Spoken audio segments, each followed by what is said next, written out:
idea. Paimon just woke up and then we were here. Oh, Paimon's head is all dizzy. The scenery here looks different, too. Oh, what should we do, Traveler? Please don't tell Paimon someone abducted us and brought us to some strange place that we could never leave. You're right. Better to think of this as the beginning of a new adventure. Thank goodness you're still here. If Paimon woke up alone, she probably would be trembling in a tree hollow.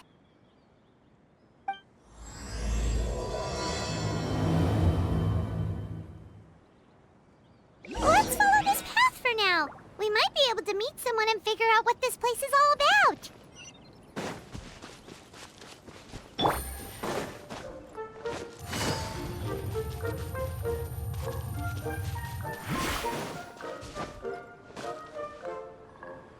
Traveler, did those plants by the road look weird to you? It almost looked like they were made of paper. And those two frogs over there? Yeah, they look like pieces of origami. Oh, by the shade of a lotus leaf stream, don't tell me you forgot how to jump! I didn't forget, Firecracker. I'm just not sure if what I remember is correct. Next thing you know, you'll have forgotten how to sing, much less notate a score.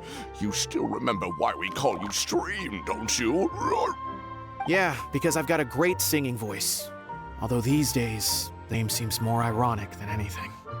Not just a great voice, one that evokes the gentleness of early morning dewdrops flowing into a spring.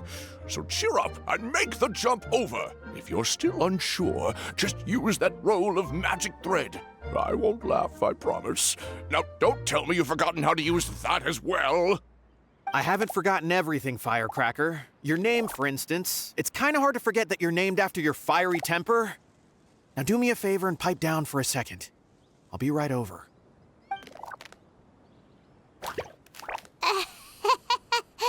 You saw that too, right? Paimon's not seeing things, is she? This place is getting more confusing by the second.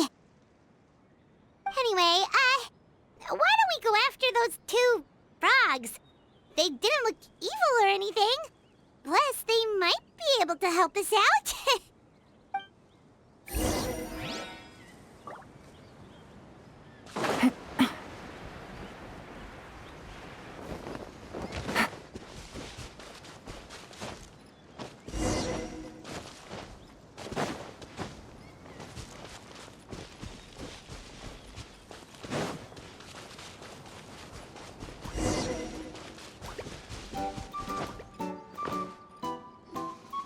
Guess we're not catching up to those frogs.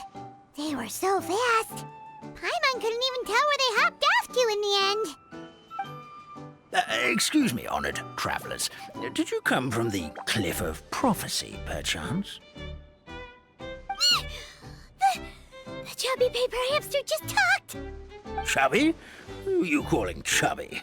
I've just got a slightly thicker layer of paper on me, that's all. Allow me to introduce myself. My name is Armand, and I'm an elder of the Forest of Blessings. I've been waiting here for the hero of prophecy to arrive. Traveler, could you pinch Paimon just to make sure she's not still dreaming?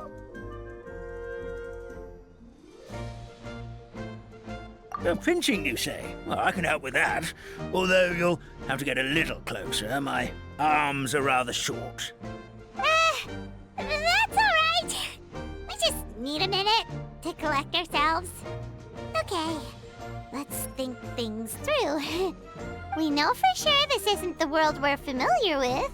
The talking paper animals and all the paper trees and plants make that pretty clear. The hero from another world, supported by their companions, shall restore peace to the world. That is what the prophecy says.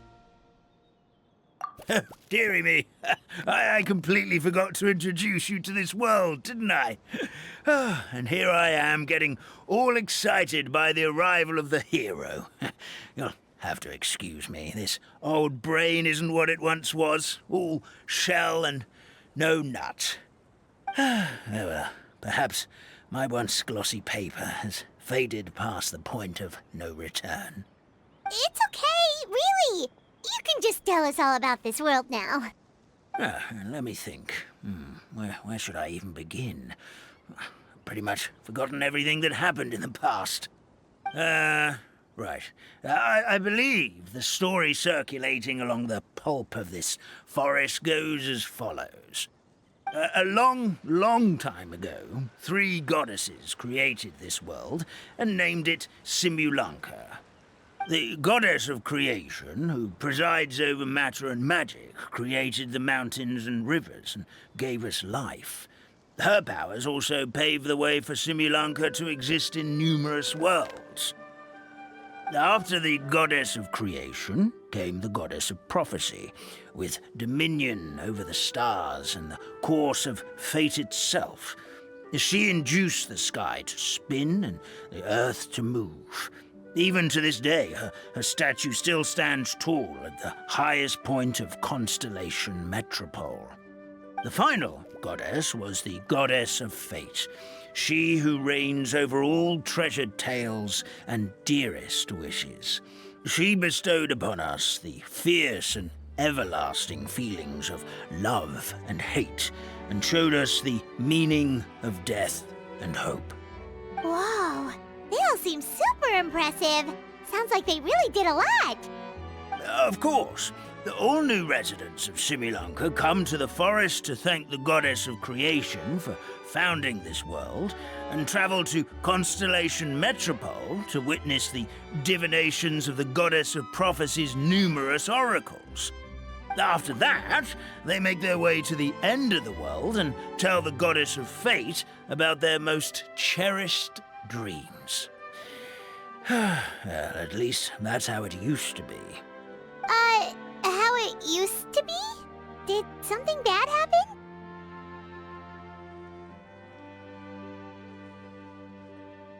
Oh, yeah.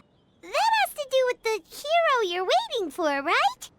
Yes, this old brain of mine may have forgotten many things, but I will never forget the day the evil dragon descended upon our forest. It came down from the skies in an ominous black mist and ravaged our homeland. Its gigantic footprints can still be seen in the kingdom of breezes and bells. We're incredibly fortunate that no one was hurt. Sounds terrifying. The terror doesn't stop there, I'm afraid. Ever since the attack, the calligraphy tavern in the forest has been closed. No one knows why, but it's a catastrophe of the highest order for us, forest dwellers. A catastrophe of the highest order? All because a tavern closed? If we were talking about Mondstadt here, Paimon might understand, but is it really all that serious? Good goddess of creation above. We'd take even the greatest flood over the closure of the tavern. Wet paper will dry out with time. Fallen trees can be restored. But the calligraphy tavern is the only source of the magic tonic that sustains all creatures in the forest. Magic what? Magic tonic. It was gifted to the forest by the goddess of creation herself. A special potion that helps us maintain our vitality. Well, our bodies will gradually crumple and become brittle until they eventually disintegrate entirely. Our colors will fade and we'll start to lose our memory until we can't even remember our own names. But wait, Grandpa Almond, does that mean you've already... Oh, I'm afraid so. The color has all but completely faded from my paper. To be honest, all I really remember is that I'm supposed to wait here for the hero of prophecy. But I've already forgotten who gave me that order to begin with. Then we've got to act fast! How can we help? Oh, brave Pixie. May the goddess of fate reward you and your friend for your kindness. Could it be you're the heroes I've been waiting for all along? Not sure how we know that. Plus, we can't even remember how we got here, so it's not looking too promising. Well, this is turning out to be quite the conundrum for old Almond Brain here. The prophecy never mentioned anything like that. For now, why don't you come with me to the Hut of Blessings? Our forest fairy lives there. Maybe she'll know what to do. Whoa, a forest fairy? Like one that knows magic? Oh, you betcha. She's prophesized to join the hero on their journey. Well, then she sounds like exactly the kind of person we need. Please lead the way, Grandpa Almond.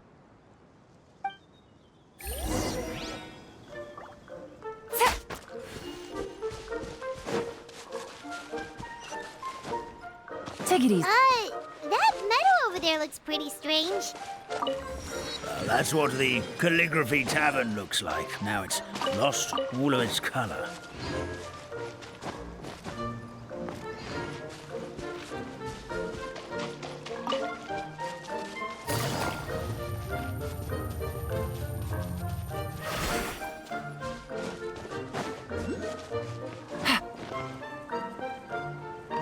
This is the place. If you could just wait a moment, the fairy should be... Traveler! Paimon! Paimon knows that voice! It's really you! I'm so happy to see you!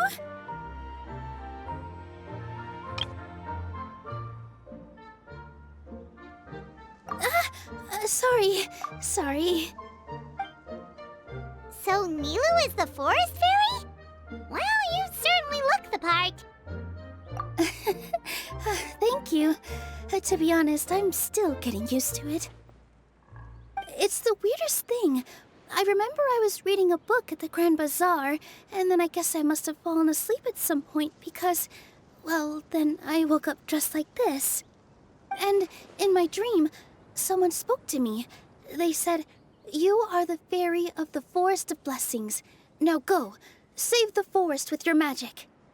At first, I thought this whole world was just part of the dream, but no matter how hard I tried, I couldn't seem to wake up. I couldn't find anyone I knew from the real world either.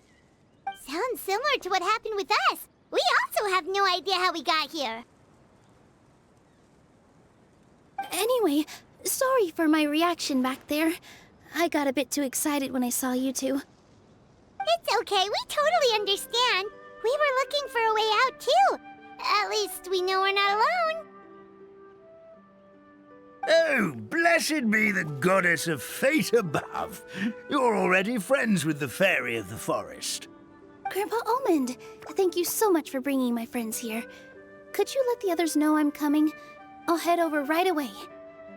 Of course, leave it to me. Hey-ho, pistachio. Today truly is a blessed day.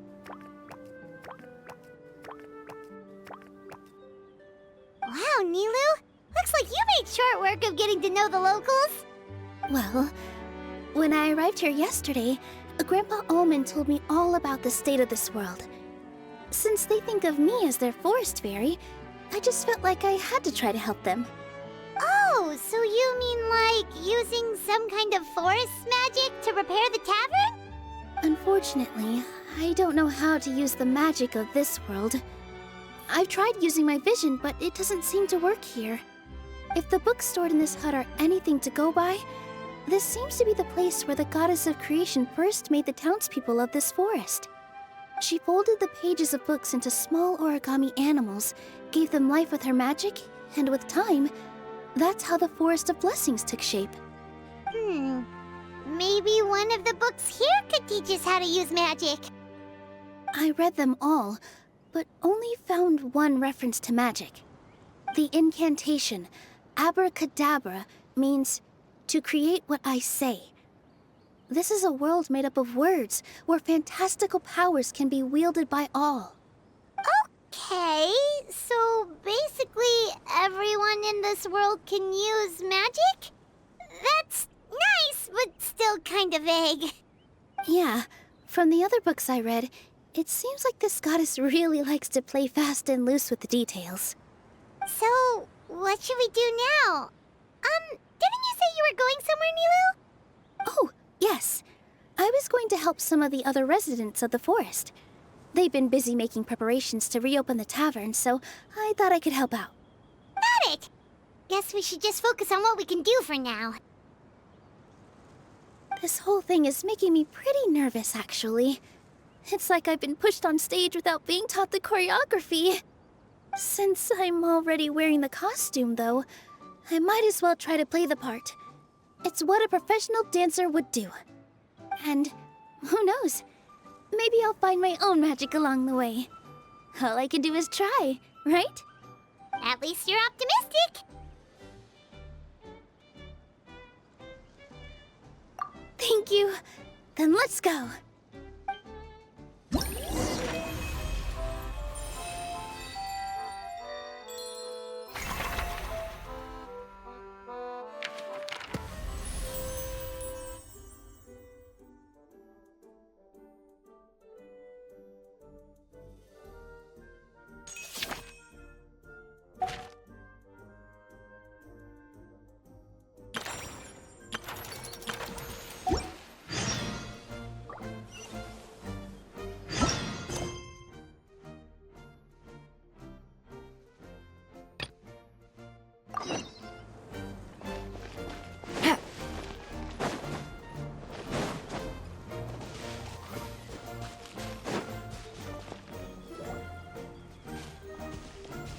Look, the forest fairy is here, and she brought her companions.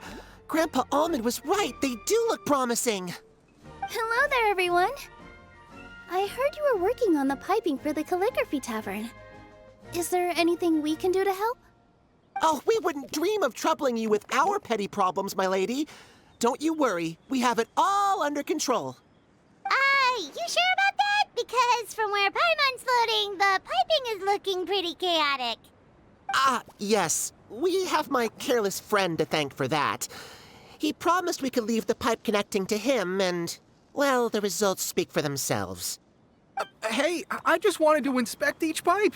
This is the network the magic tonic has to flow through. I was just trying to be thorough, so I disassembled the whole thing. Yeah, and now you've forgotten how to put the thing back together. Have you been eating too many nuts again? 'Cause you are what you eat. Please don't fight. I know everyone wants the tavern to reopen as soon as possible so that the forest can return to normal. So, why don't you let us help out? Yeah, we're here anyway, so we might as well be helpful. We just need to reassemble these pipes, right? Well, if you're offering... Basically, the pipes need to be connected properly to allow the magic tonic to flow through. If you put the wrong pipe in the wrong place, the tonic will get stuck halfway. Attention to detail is key.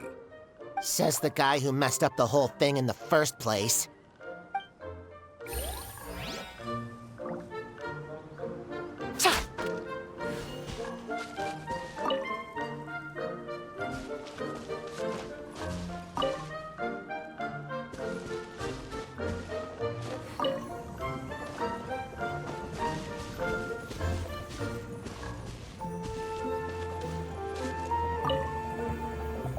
Something doesn't seem quite right. The tonic is stuck.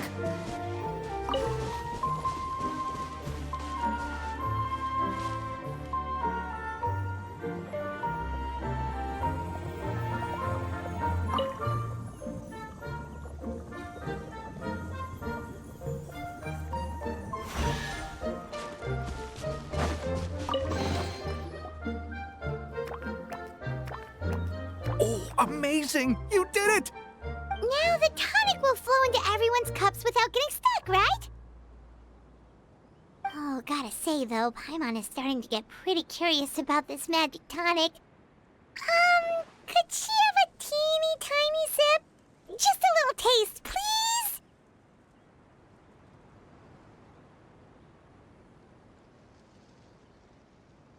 It's not greed, it's curiosity.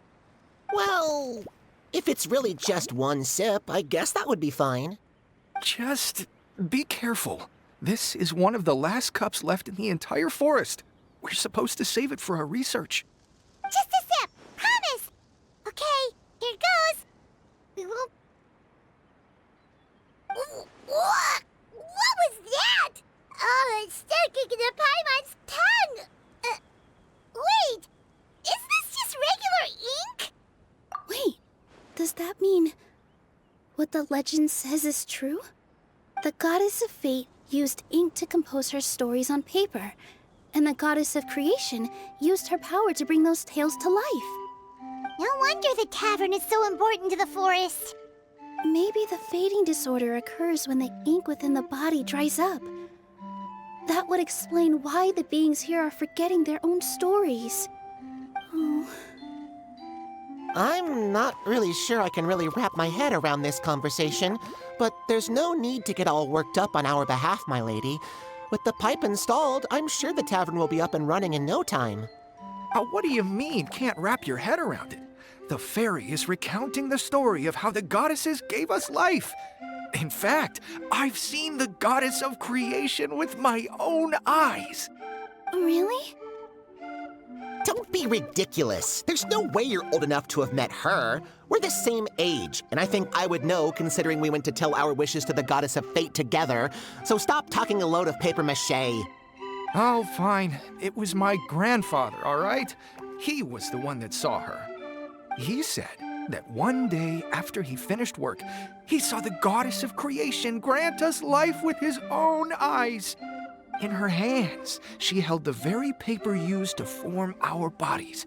She whispered something into the pages, and then suddenly a paper frog was born, ready to leap into the world. Oh, it was spectacular. Cut the theatrics, will you? You weren't even there. Wait, so that's it? Paimon thought creation magic would have a little bit more pizzazz. Oh, so in your world, the creation of life is a much showier affair? Huh, I'm learning something new every day. Well, that's not exactly what Paimon was trying to say. Magic doesn't have to be spectacular. That's enough out of you. All your boasting is confusing our kind fairy. Oh, no, it's all right.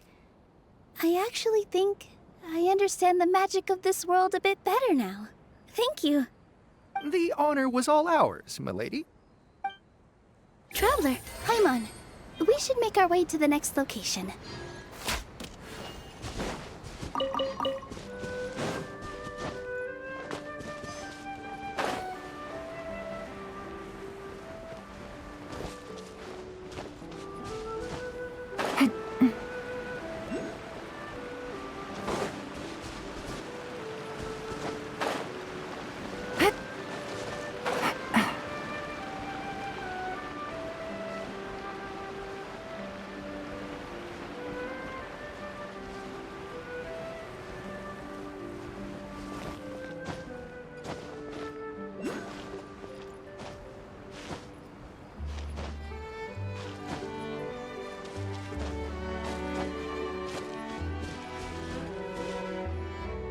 Oh, my dear Citrus, please tell me you're joking.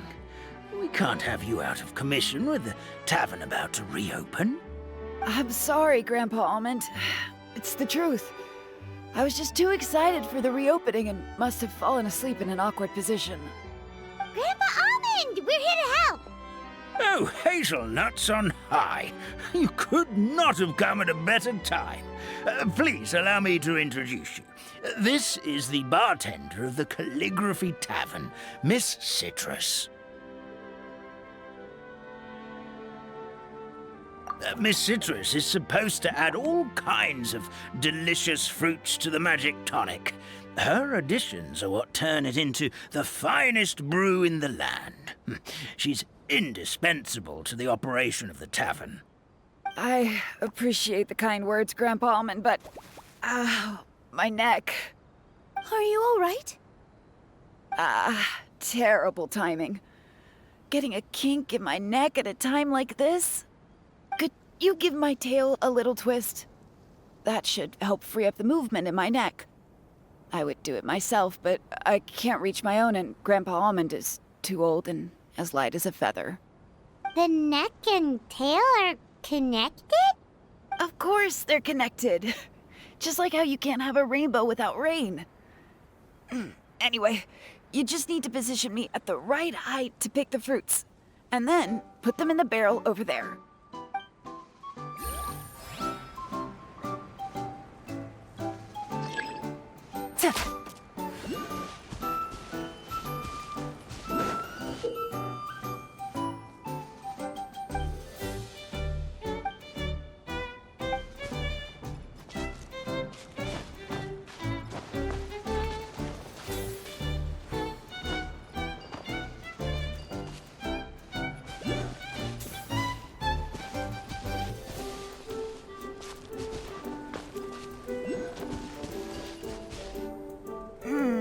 This doesn't seem quite right.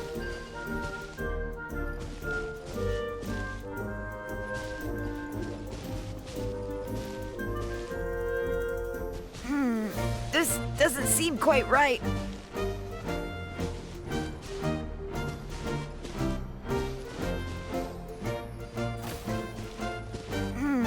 This doesn't seem quite right.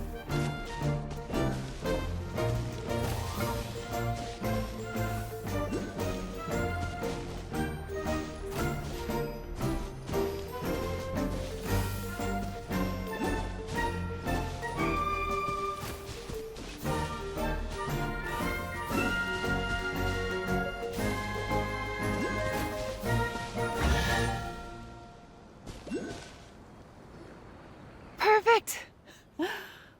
My neck feels much better. So there really is some kind of connection between your neck and tail. Thank you so much, everyone. I can rest easy now, knowing the drinks at the tavern will be just as wonderful as before. That's another problem solved! We've got one final stop. Let's go. One way to draw your target out of hiding.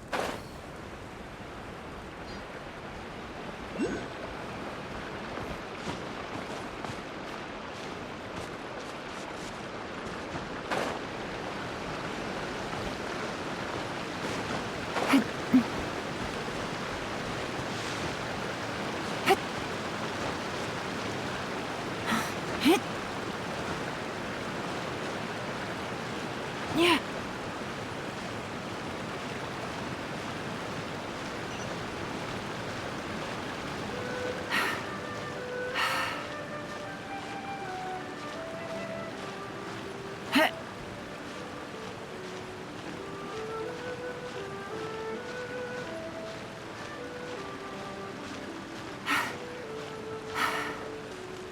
Take it easy.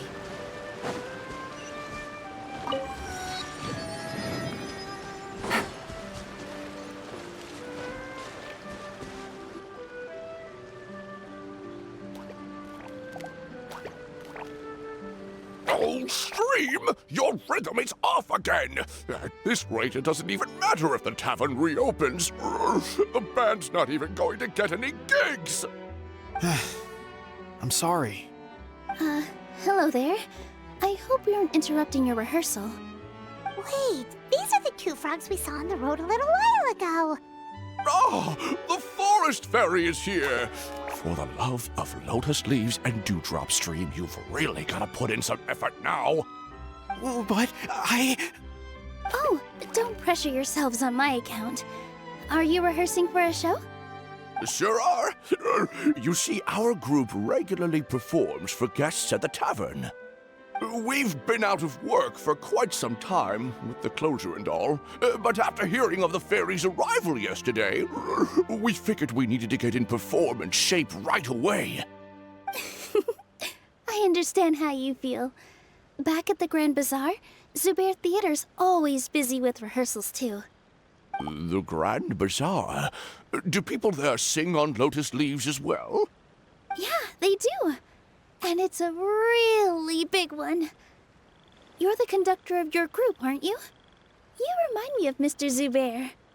Ah, then he must be an ambitious director. One who would do anything to avoid disappointing a single member of the audience. It's just... Is there anything we can do to help you, Mr. Stream? Oh, no. My problems are mine and mine alone. It's just... After the tavern closed, I somehow forgot how to sing. I'm always a few beats behind everyone else, and I keep singing out of key. You were our trump card, our best singer by a mile. I know, but... So he is a victim of the fading disorder too? Don't be sad, Mr. Stream. Whenever I've forgotten important dance steps in the past, my friends at the Grand Bazaar always stick by my side to encourage me. They smile and patiently tell me everything's going to be okay. Then they play the melody for me over and over until the steps finally come back to me. Now it's our turn to help you. We just need to help you remember how to sing, right? The Traveler's got a great sense of rhythm. We can help keep you in time. Well, what do you say, Stream? I think it's a great idea. Just focus on the lyrics, and the fairy's friends will help you stay on beat. Are you sure? This is really asking a lot. Don't worry about it, Mr. Stream. It'll all be worth it when the tavern reopens and we finally have the chance to hear your marvelous singing voice. All right, then. Thank you so much, everyone. I'll give it my best shot.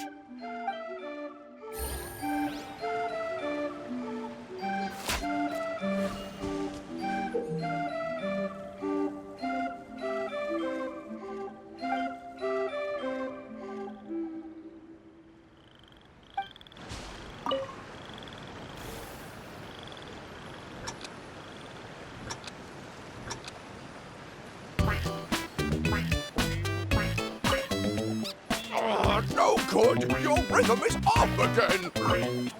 Excellent! Perfectly in time!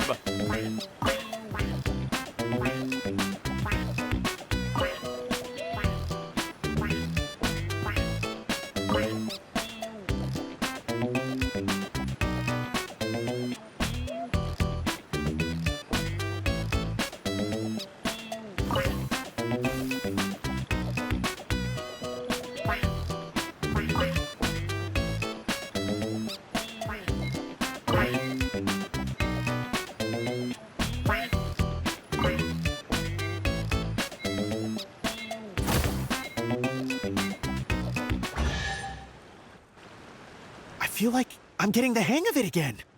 Goddesses above, this better stick when it comes to the performance.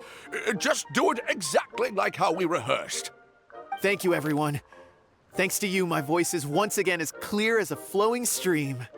Glad to hear that you're feeling better, Mr. Stream. It's also about time for us to go to our next destination. Mm-hmm. We'll be looking forward to your performance at the tavern.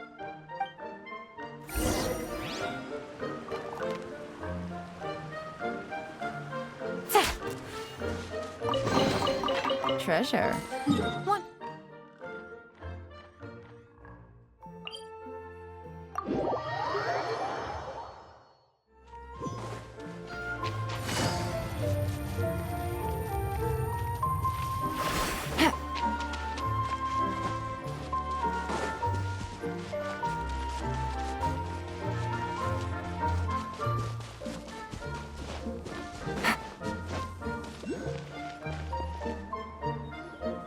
Well, since we've taken care of most of the tasks, all we need to do now is reopen the tavern.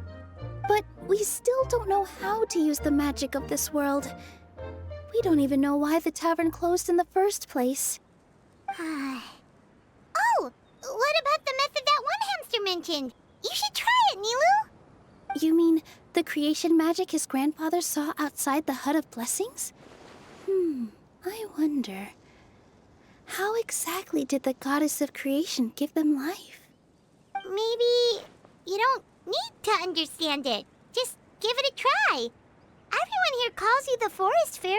Maybe you have the magic powers already and you just don't know it. In other words, this forest is a stage. And all I need to do is step out into the spotlight? Sounds just like a fairy tale. Well, we are surrounded by talking origami animals and magic potions after all. Almost seems like anything's possible in this place. You're right, Paimon. We won't know anything unless we try. In that case, let's see. This is how you do it, right? I think I got the folds right. Whoa, your origami skills are great! I once saw one of our prop people making something similar. It looked really cool, so I took some time during my break to learn the basics. It's not a bad way to stave off sleepiness either. Well, how do you feel? Sense any, magical powers flowing through you? No. No? What are we missing? Magic words? But how am I supposed to know what the goddess said to bring them to life? Oh, good point! You're the forest fairy, Nilu! What do you want to say to the new resident of your domain?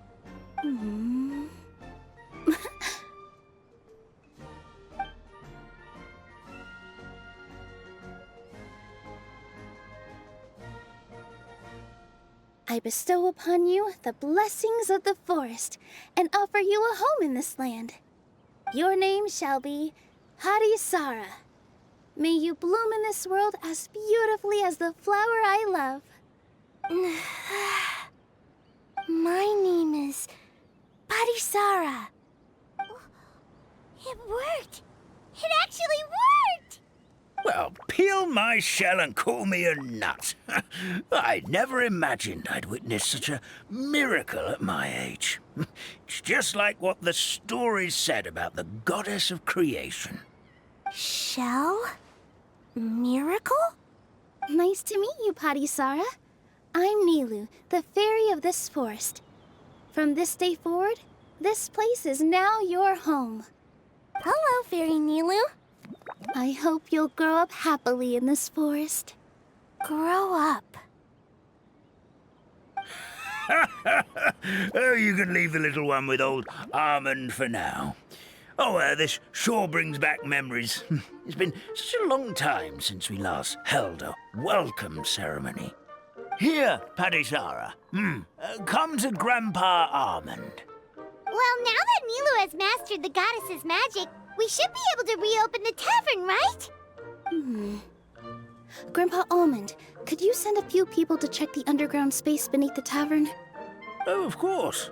May I ask why? The moment I used magic, I sensed something strange down there. I have a feeling it's connected to why the tavern had to close down. Of course, we'll look into it right away. Make sure you listen to Grandpa Almond, Parisara. Don't go running off on your own. Parisara. Listen. Running. Hey, come back here, you! Wait! Yep, that's Nilu's creation, all right. She's got so much energy. Anyway, how did you manage it, Nilu? Well, all I did was say my wishes for her out loud. Maybe the magic is in the words themselves, just like the book said. This place is seeming more like a fairy tale by the second. I mean, or somewhere called the Forest of Blessings, so it kind of makes sense. Well, anyway, Paimon thinks this magic suits you perfectly, Nilu. When I brought Harisara to life just now, I was able to sense the magic flowing through the forest, and the flowers and trees, and inside the creatures that live here. But for some reason, there's a hollowed-out space beneath the tavern where I couldn't sense anything at all. We're back, my lady. That was fast. You were right. There was something under the tavern that I've never seen before. It looked transparent and gave off a clinking sound when I knocked on it. Transparent and clinking. Oh, I've got it! Already? You've got to use fairy tale logic, Paimon.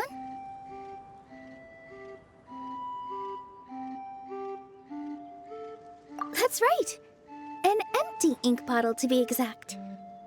Still remember the taste of the magic tonic you took a sip of, Paimon? Yeah, it was ink. Oh, Paimon gets it now! Traveler, Paimon, will you come gather some ingredients with me? I learned what we need to make the magic tonic back in the Hut of Blessings. Sure thing! What do we need to get? A setting sun that never sets, a dragon that cannot fly, and a moon that only shines at night. Where are we supposed to find crazy things like that?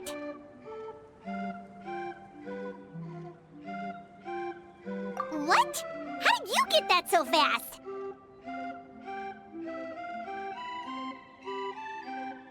Logic, huh? Lucky guess, more like.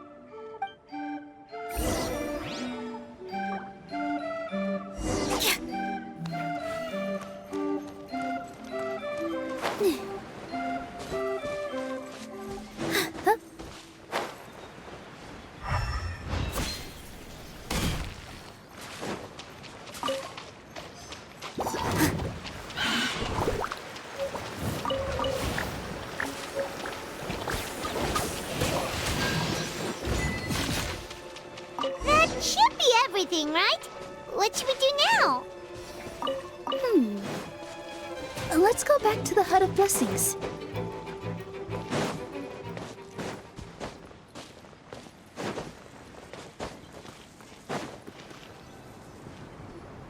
Give me just a second. I'm gonna go fetch an ink bottle from the other room. Paimon doesn't get it.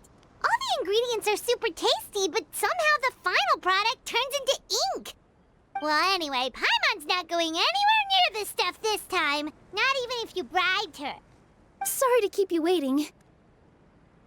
Let's see.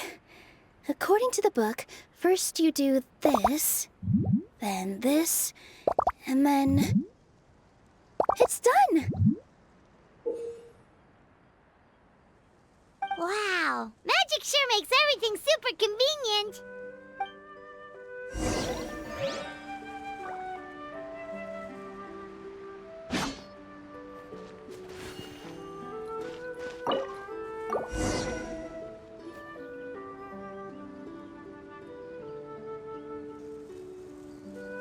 Yes, this is it. This is exactly the magic tonic we need.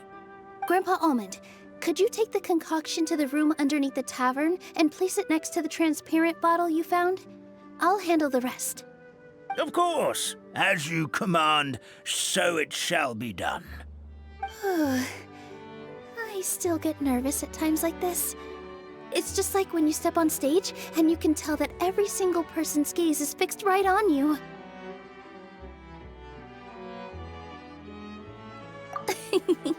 Thanks, you two. I can't tell you how great it is to have you by my side. Almost makes me feel like I've been blessed by the goddess of fate, too. Let's go. We shouldn't keep everyone waiting.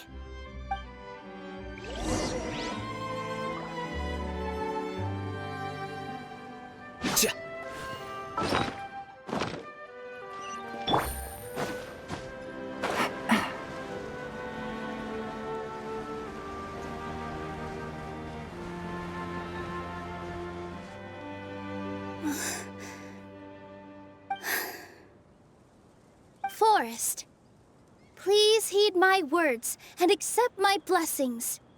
May your spring of wondrous magic never run dry. And may all who call you their home lead happy, fulfilling lives.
It's so pretty. What a beautiful tavern. It matches the scenery of the forest perfectly. I was so surprised when it suddenly opened up like that. Just like a pop-up book.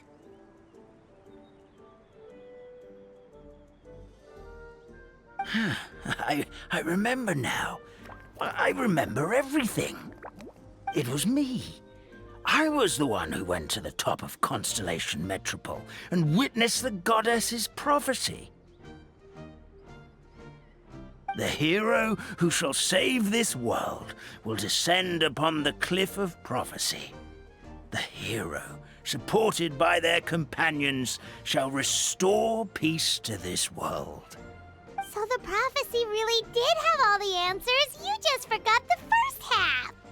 That's why I was waiting near the cliff of prophecy. Wonderful, simply wonderful.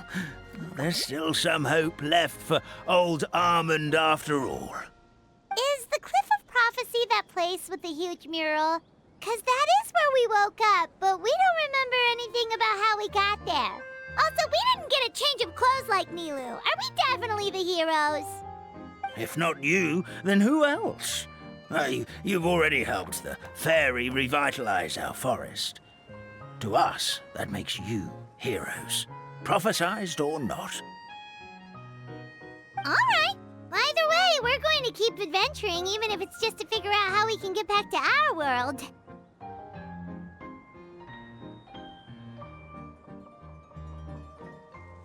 Yep, that's exactly right. Helping people we meet on the road is kind of our thing. As expected, the words of the goddess of prophecy always come true. I'll come with you. It can't hurt to have a magical fairy tag along, right? Heroes and fairies, dragons and new adventures. This is sounding more and more like a fairy tale by the second. I would say your next stop should be Constellation Metropole. It's Simulanka's most prosperous city, just across the sea. Once you've arrived at the Astral Garden at the highest point in the city, maybe you can try seeking divine counsel from the goddess of prophecy herself. Are you leaving, Fairy Nilu? I'm afraid so. There are still other people who need my help. I won't go far, though, and I'll come back to visit the minute I have time to spare. So be a good girl, Padisara, and help out Grandpa Almond whenever you can, all right? Mm-hmm. Got it. Padisara will wait here for you. That's a good girl, Padisara. I almost forgot.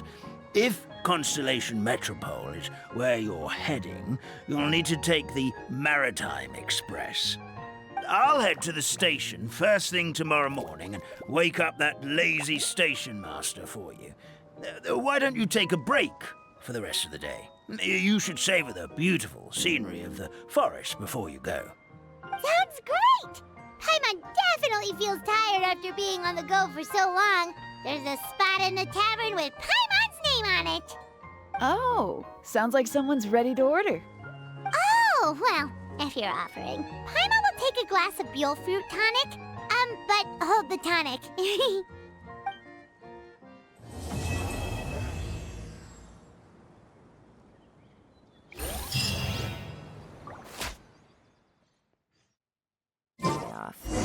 Naga. Morning. Guess everything that happened yesterday wasn't just a dream then. Well, it's time for our next fairy tale adventure. We should head to the station Grandpa Almond told us about.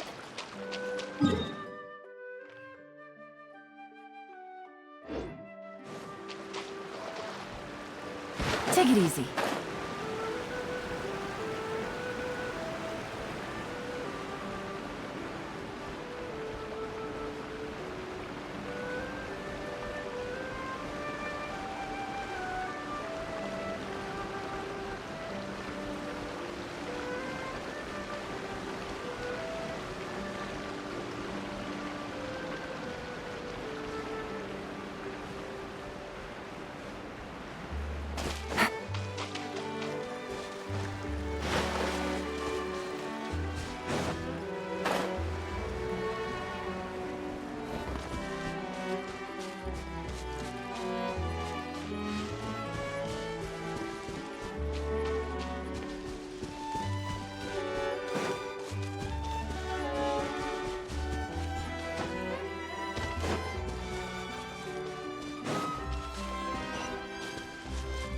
Take it easy.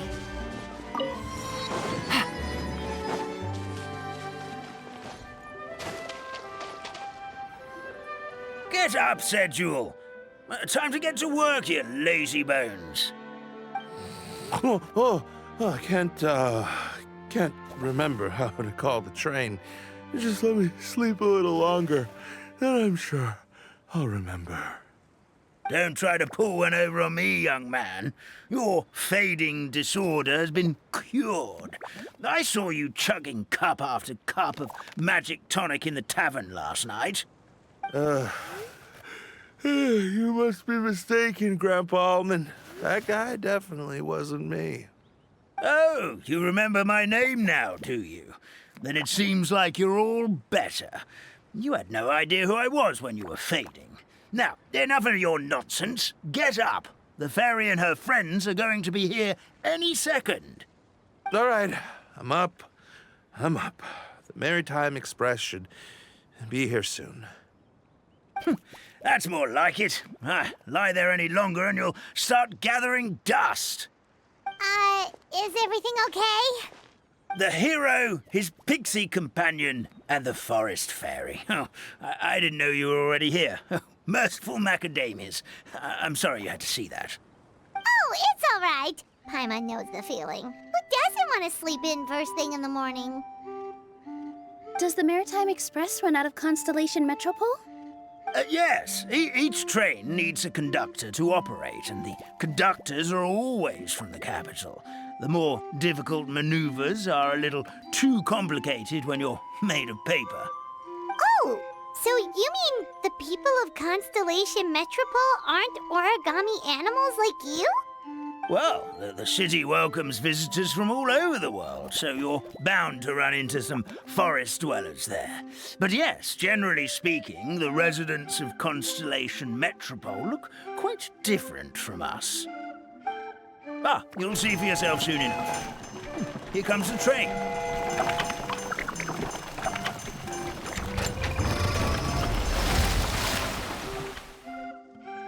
Pleasure to meet you, everyone. My name is Will, and I'll be the conductor for your journey today. I'm assuming you're the ones who called the train. Whoa, it's a little toy man! Yes, we called the train. The hero and the forest fairy need a ride to Constellation Metropole. The hero and the forest fairy, the ones from the prophecy. Oh, why didn't you say so earlier? We could have prepared a far more luxurious train. I'll just go back and get a better one. That's okay, Mr. Wheel. We're trying to get to the city as fast as possible. We just need you to get us across the sea. In your capable hands, I'm sure we'll get there in no time. Of course, my lady. It would be an honor. Well then, all aboard, sit anywhere you like. We'll get a stunning view of Simulan no matter where you're seated.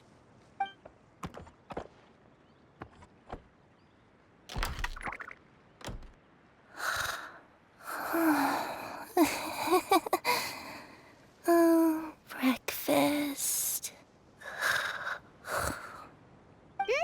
Did one of you just say something? Wasn't me either. Breakfast. Oh, come back. Sounds like the voice is coming from inside the train.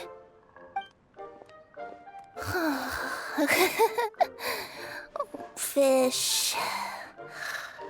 Chicken drumsticks. Oh, gotcha. Oh. What's Kirara doing here?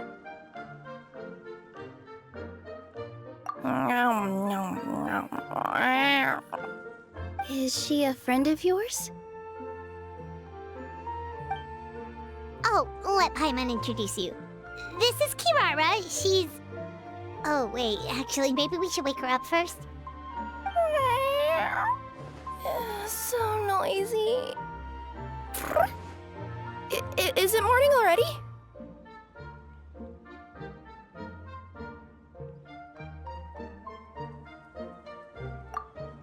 Oh, morning.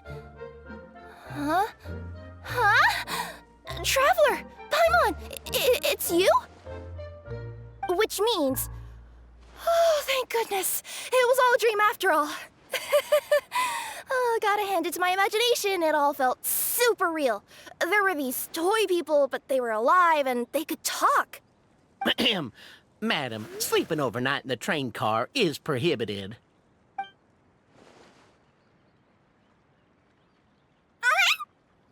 It wasn't just a dream? It's all right, Kirara. Apparently we're in a world called Simulanka. We got here yesterday, too. Simulanka? So, that's what it's called. I spent all day yesterday wandering around this one city.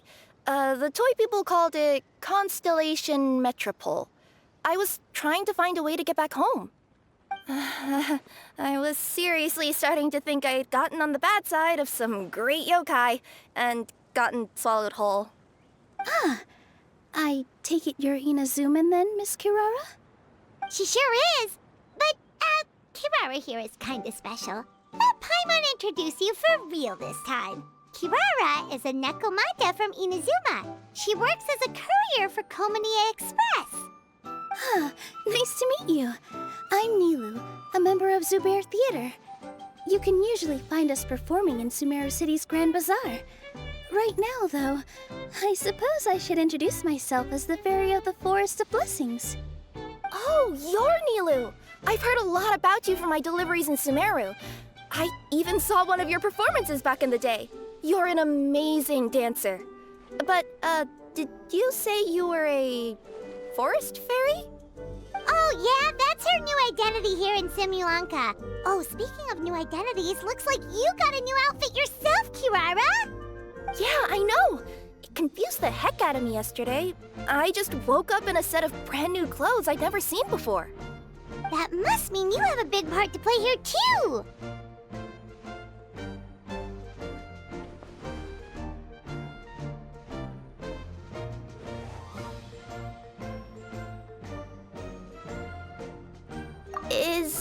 Is that a thing? I guess I am wearing a pair of boots, but still. Did you by any chance hear a voice speaking to you before you got here, Miss Kirara? A voice... Oh, yeah, I did hear something.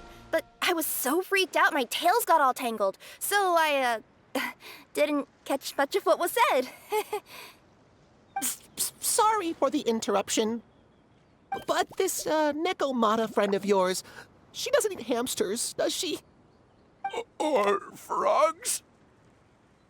Oh, no need to worry, little guys. I would never do something like that. Well, unless I've been out in the wild too long without anything to eat. Oh, speaking of eating, I am getting a little hungry.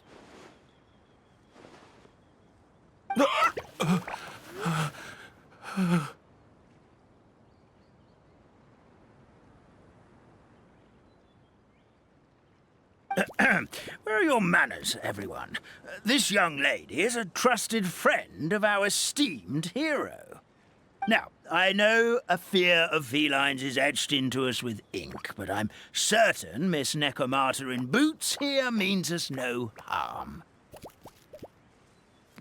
It sure looks like you're keeping your distance, though, Grandpa Almond.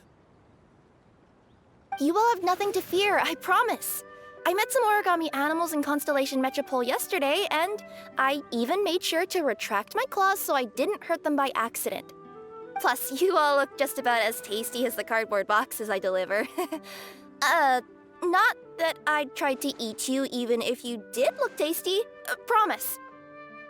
Please excuse us, Mom. It's just an unconscious reaction. Dear passengers, it's almost time for us to depart. Oh, yeah, that. Whoops. This turned into a pretty long conversation, didn't it? All right, let's get on the train. You coming with us, Kirara? Mm-hmm. I'll ride with you to the next stop. There's a place near the Metropole that caught my eye yesterday, so I want to go explore it today. Then all that remains for me to say is, on behalf of the Forest of Blessings, thank you once again for all you've done for us. May the Goddess of Fate be with you and bless your journey, Madam Fairy, Miss Nekomata in boots, and our brave heroes. Please do visit us in the Forest of Blessings again, once peace has returned to this land. We will. We'll definitely meet again. Take care, Grandpa Almond.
Have a safe trip!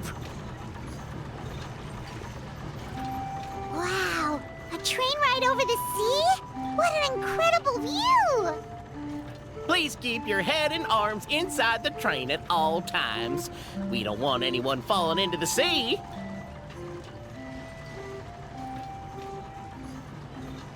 There's a train coming the other way too!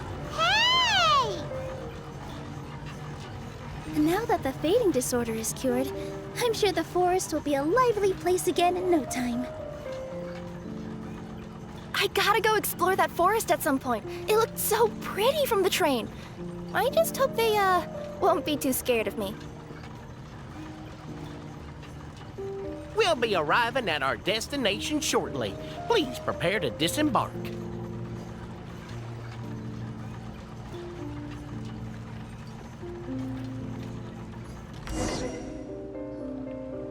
Here we are! Constellation Metropole is right over there. It's a short walk from here to the Gear Sky Ladder, which will take you right to Metropole Square. And thank you again for choosing Maritime Express. Great! And thanks to you for a smooth and pleasant journey, Mr. Wheel. The train cars were comfortable and spacious, and I had a great night's sleep. I'll definitely be back. As you wish, ma'am.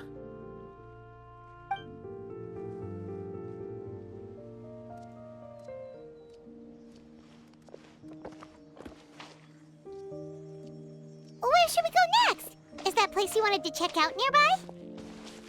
Mm-hmm. I took a walk around yesterday, and it felt like there was something weird about it. So, I think I'll indulge my curiosity and go investigate. Want us to come with you?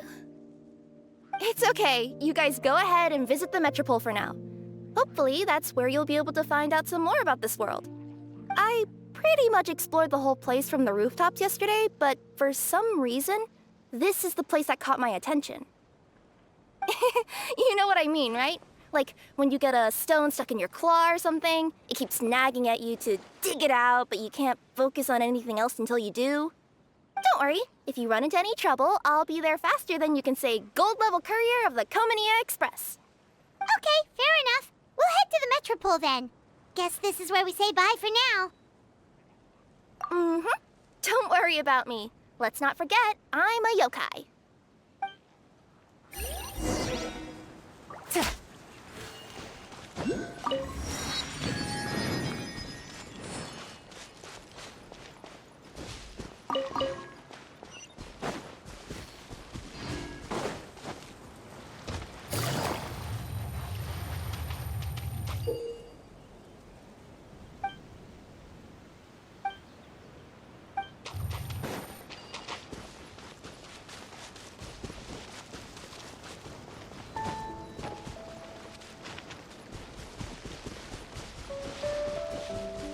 Help me! Somebody! Help me! Help! Goddess of prophecy above, would you kind souls please help us? What happened here? Why are you all suspended in midair? I mean, being stuck in midair still beats falling to the ground and being smashed into a pile of blocks, but... I told him to be careful, but... No, never mind. Now's not the time for that. My good friends, could I trouble you to turn the clockwork key over there? I'll explain everything in a bit.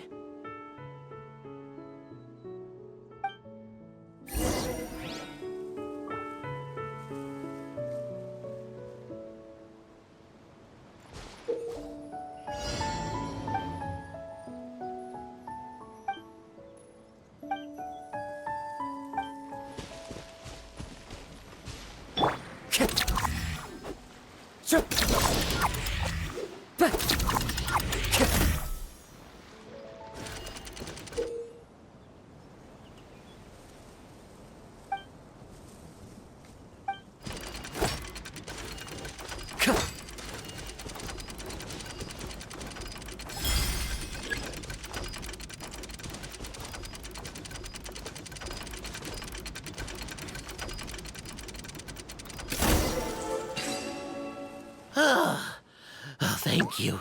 Oh, thank you. What happened there? It almost seemed like we turned back time. I take it this is your first time witnessing the power of the Goddess of Prophecy, then?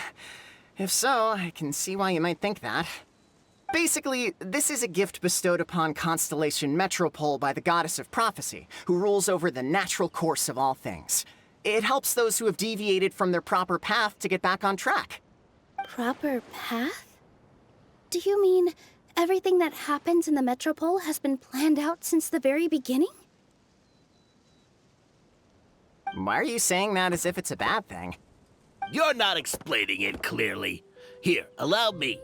Of course, all the residents of the Metropole have the freedom to live their own lives. For instance, whether I use olive oil or sesame oil in my morning skincare routine is entirely my choice. But whenever something disastrous is about to happen, like when I almost got turned into a pile of rubble just now, the goddess's magic will activate in the world around us. So, in other words, it's kind of protection magic? To keep people alive? You could say that. There are other situations in which it activates too, but that's basically correct. Well, in any case, we're glad no one's hurt. Are you heading to the Constellation Metropole? Yep. Do you know where we can find the Gear Sky ladder? Oh, it's just that platform up ahead. The one with the key sticking out. That thing? Are you sure? Yep, that's the one. Pretty much everything in the Metropole runs on tracks and gears. The Goddess of Prophecy watches over it all. Which is to say, all the tracks are fixed. If a machine is set up to move forwards, it'll never move in reverse. This reminds Paimon a lot of Fontaine's clockwork toys. You mean, like those music boxes with dancing figures? I think I've seen one or two from the merchants in Sumeru. Yeah, exactly like that. Anyway, sounds like it's not gonna suddenly fall out of the sky, so Paimon's okay now. Should we get going?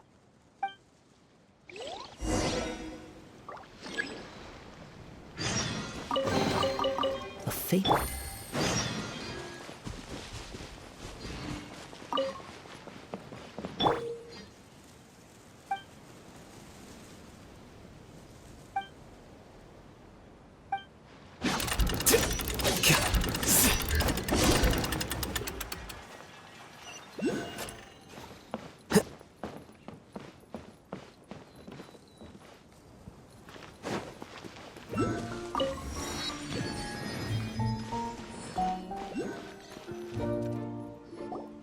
Whoa, what a bustling city! This place is fit for a king! Our next step is to get to the top of the Metropole and ask the Goddess of Prophecy for guidance. If there is a king in that castle, I sure hope he won't get mad at us for trespassing.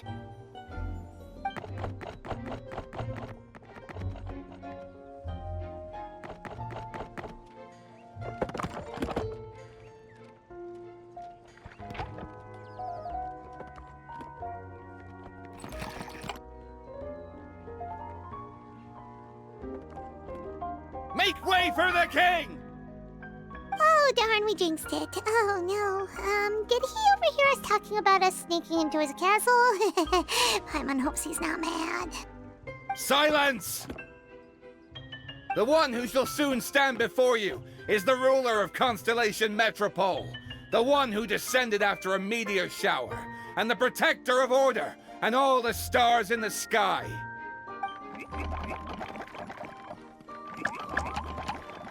That's a long list of titles. I bid ye welcome, guests from afar. Long have I heard of your grand deeds. O fairy, who restored the lifeblood of the forest. O hero, who... huh? Navia! Hold your foul tongue! How dare you utter Her Majesty's name? Nice one, partner. Spectacular improvisation skills. I'd expect no less from you. All right. You can relax now. Allow me to make some introductions. This is the Traveler, and his trusty companion, Paimon. You are personal friends with Her Majesty the King? Please, forgive our grievous mistake. We had no idea. All right. The welcome ceremony is over. Everyone back to your stations. I will personally treat our guests to some royal hospitality. Yes, Your Majesty.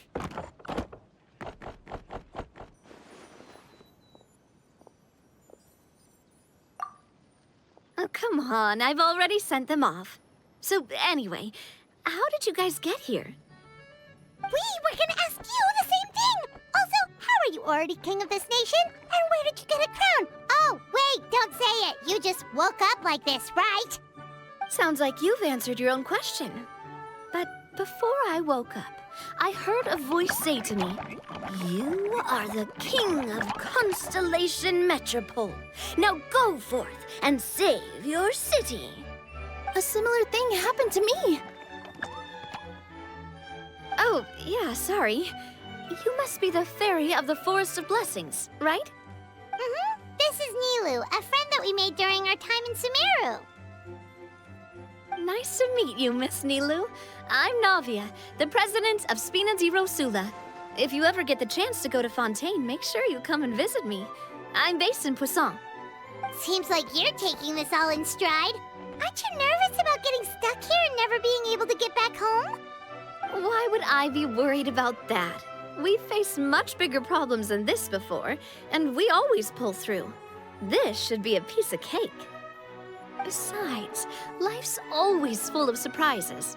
You gotta learn to just enjoy it. That sounds like a great outlook on life. You have a very optimistic spirit. Thanks, I'll take that. Honestly, though, it also puts me at ease to find out that you guys are the fairy and heroes that I've been hearing about in this prophecy. We're kind of veterans at dealing with prophecies by now, aren't we? About that, has anything bad happened in the Metropole? We heard about an evil dragon. Did it make a mess here too? It sure did. Apparently, for whatever reason, he went for the stars above the city recently. Literally just flew up and started snatching them out of the sky. Luckily, the guards responded quickly and stopped the dragon from taking them back to his lair. Unfortunately, though, he dropped them before he flew off. Now they're scattered all around the Metropole. I've been out trying to retrieve them, but I only managed to get one of them before you showed up. Oh, I didn't ask yet.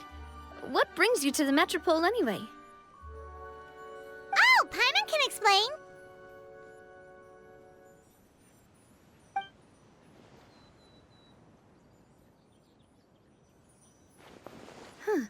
I see.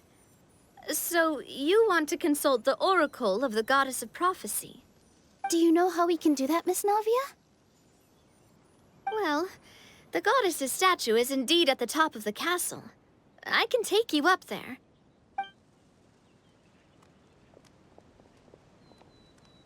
However, I've heard from the citizens here that the goddess hasn't given out any new revelations in a very long time. Really? But Grandpa Almond told us that he received his prophecy from the goddess. Oh, that's probably because the prophecy about the hero of Simulanka has been around for a very long time. But recently, people realized that the goddess didn't reveal anything about what's supposed to happen after peace has been restored. Huh. Okay. Still, can't hurt to try your luck. And maybe you can help me get rid of the invaders while we're at it. Invaders? So the dragon's not your only problem? Right. The forest isn't the only place where strange things have been happening to the residents. Have you come across the gift from the goddess of prophecy yet? You mean the protection magic that stops them from coming to harm? We saw it in action. Yep, that's the one. Over the past little while, this magic has been triggering far more frequently. We don't know if it's simply because the Metropole has grown a lot more dangerous, or if there's a deeper reason behind it. Some residents find themselves getting stuck in a place and unable to move. Others start repeating the same thing over and over again, like they're trapped in some kind of loop.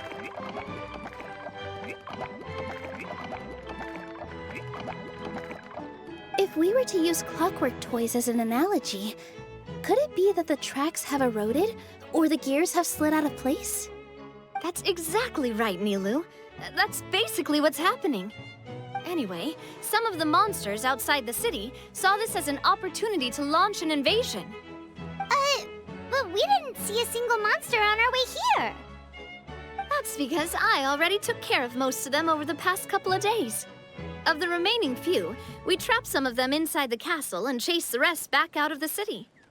Okay, so to summarize, not only has the magic here gotten all messed up, but the dragons also knocked some of the stars out of the sky, plus there's a bunch of monsters in the city. Sounds like there's a lot more to fix here than in the Forest of Blessings. Well, defeating the dragon and the monsters should be straightforward enough. But how do we fix the magic? Supposedly, the goddess has had it all planned out for ages. One of her oldest prophecies says this: "Go and push the gear that connects up to the starry sky. When that time comes, I shall dance and return the tracks beneath my people's feet back to the stars in the sky." Huh? But weren't the tracks the gift that she gave to her people in the first place? Does that mean she plans to take the gift back? That's what the prophecy seems to be saying, yes. So, as a result, some people are against turning the gear, despite what the prophecy says, since they fear a future where they no longer enjoy the goddess's protection. But letting this drag on isn't the answer either, is it? No, and I think they know that. But they're just too afraid to take that final, terrifying step. They're still hoping there might be an alternative solution. Now, we could ignore their objections and go turn the gear ourselves. But... Exactly. You know me well. And that's why you're my partner. I want to get as many people on my side as possible. At the end of the day, this is their city, and they should have the right to decide its future. Ooh, spoken like a true wise king, Navia. I am the boss of Spina di Rosula, after all. This may be my first time as a king, but there are a few similarities between the two roles. Traveler, Paimon, Miss Nilu, would you be willing to lend me your support? With your help, I'm confident we'll be able to find the most frictionless way to resolve the problems plaguing this city.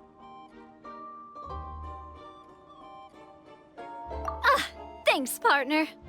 Seriously, like we'd ever say no. We're your friends! No need to ask us so formally in the future. I'm happy to help too.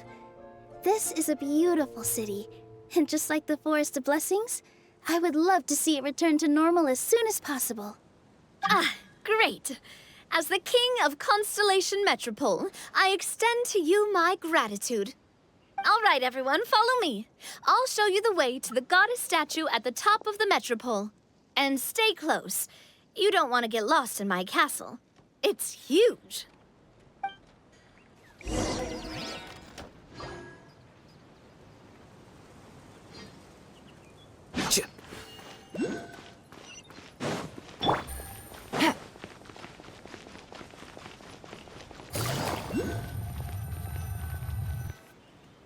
Huh? What's this? Wait. This looks like the star I found earlier. I told the guards to place it near the goddess statue. Maybe they ran into some trouble up there. Guess we'd better hurry.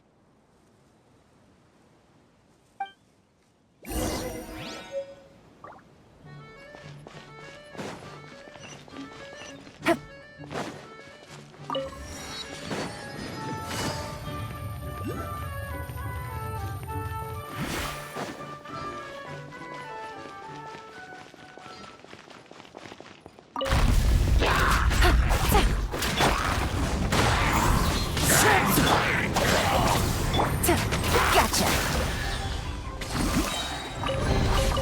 A chest full of that.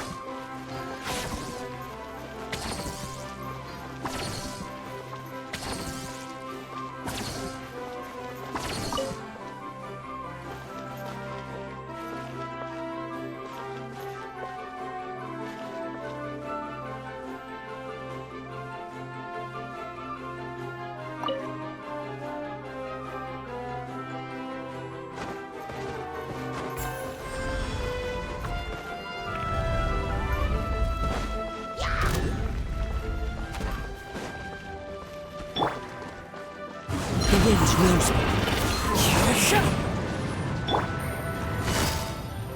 Busted! Stand with me!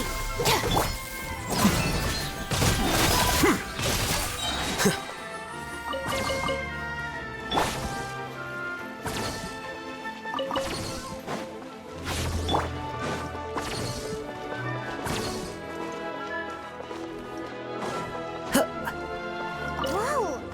Why is the star on top of a mechanism? Uh-oh! More monsters incoming! Adorn my night! Gotcha! Our bond is strong!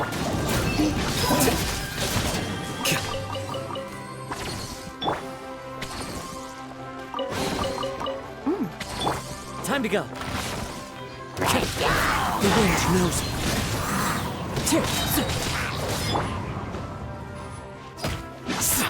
Here you are.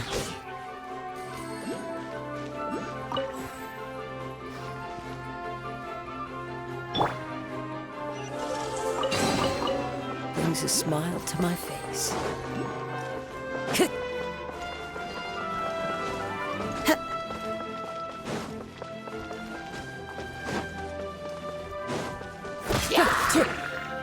Wind strike. This way!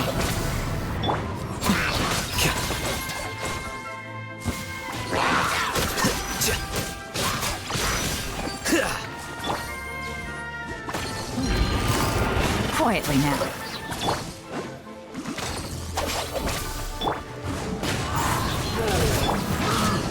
Quicker.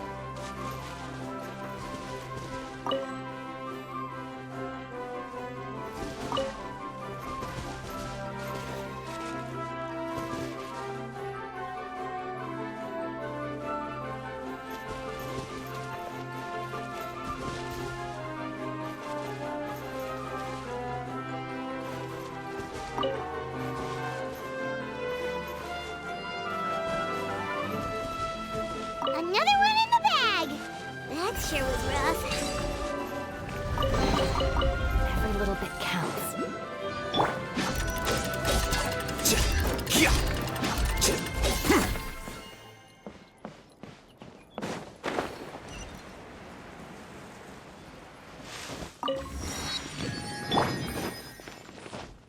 Take it easy.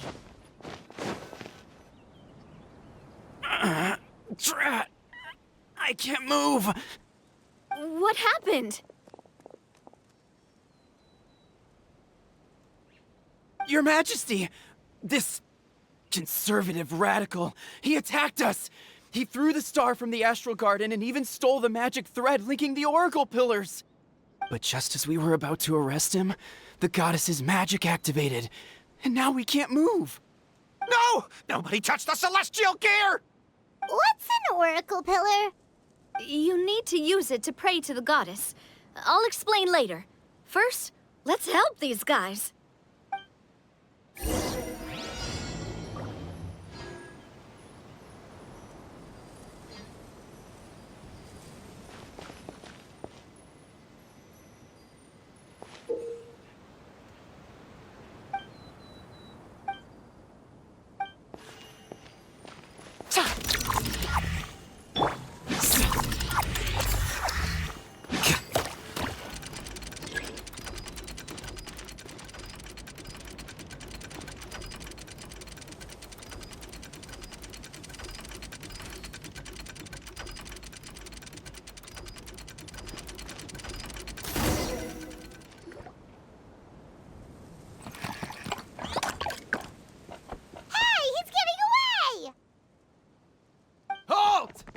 It's okay.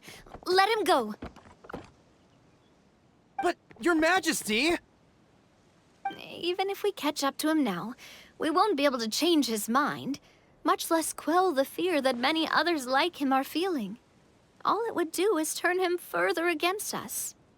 Understood, Your Majesty. Also, this is the magic thread he was holding from the Oracle Pillars. Your Majesty, what should we... Ah, please give that to the traveler over there. I believe they have some questions for the goddess. Yes, Your Majesty.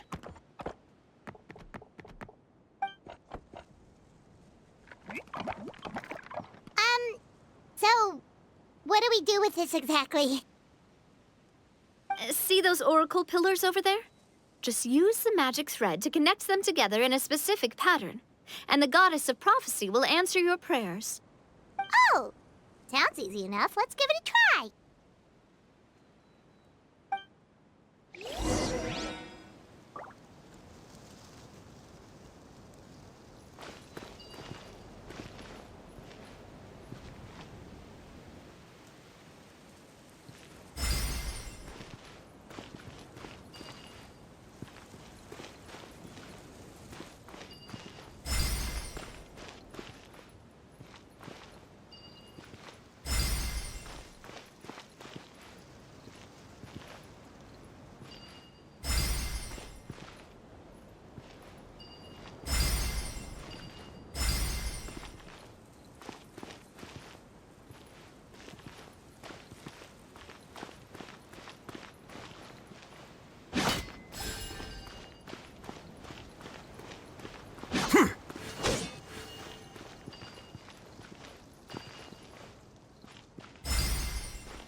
It worked!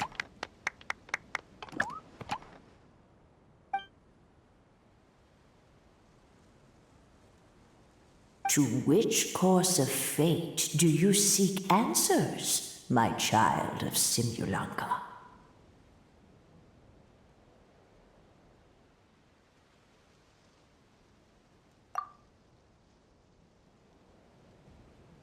The hero from another world, supported by their companions, shall restore peace to this world.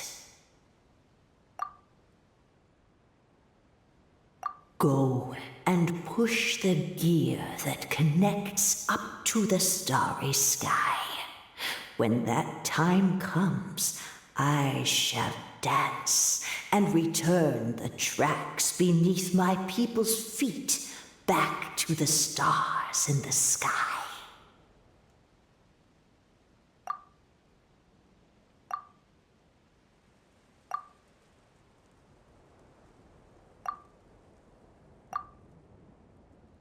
So, Miss Navia was right. The goddess of prophecy didn't tell us anything about the future. Fair enough. Guess we'll just have to play it by ear. Then first, we have to restore the sky back to its original state by putting the stars back in their positions. But it looks like we haven't recovered all the lost stars yet. Well, at least we know what we're looking for now. We just need to keep going. That said, the Metropole is huge. Where do we even start? Oh, that's the easy part. I already compiled a list of the Lost Stars locations based on eyewitness reports from across the city. Here you go. They should all be marked. Would you mind going around and fetching them for me? I have a few other things to take care of. You got it. We'll be back in no time. Oh, awesome. In that case, meet me back here once you've found them all.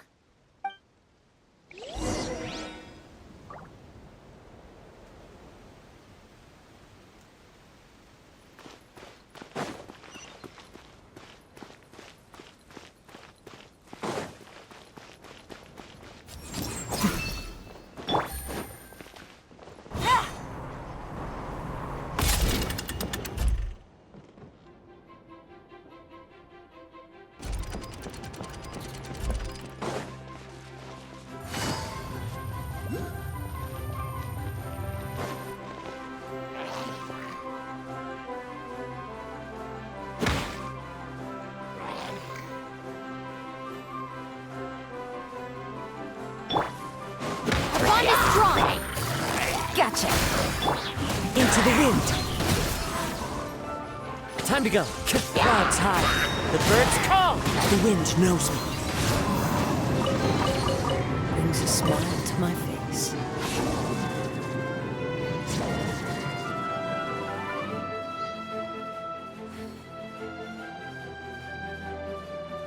It feels like they really didn't want to give that to us.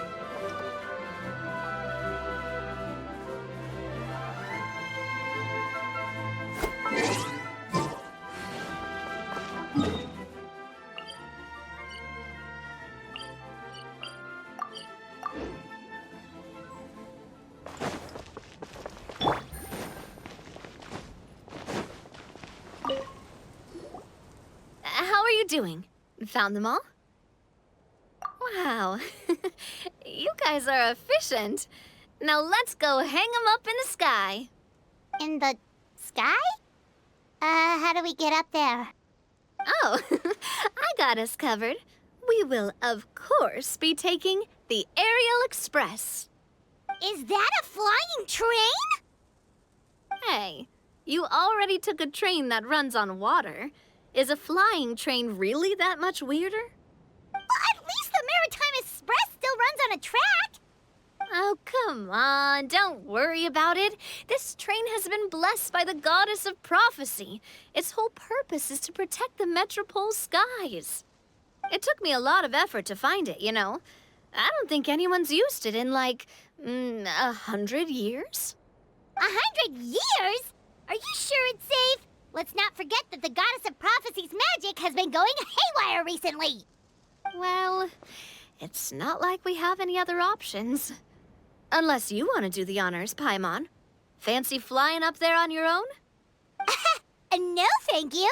It's way too high up. Oh, wait, Nilu. You've got a feel for how magic works here.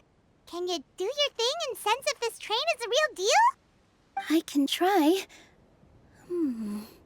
Yes, I can sense traces of magic, but it's different from the kind I felt in the forest, so I don't know. Okay, fine.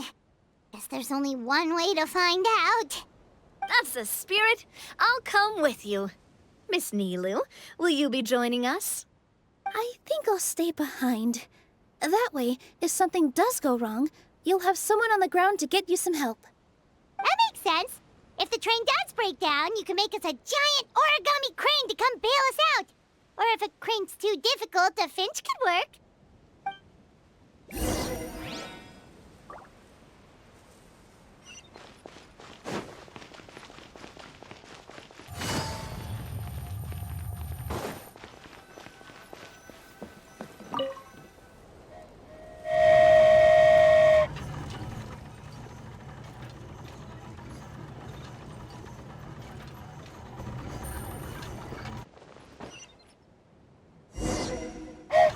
Choo-choo!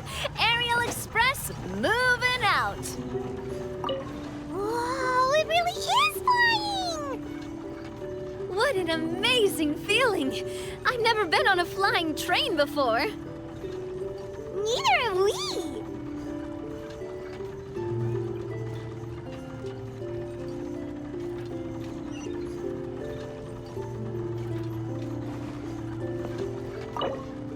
That should do it. On to the next location.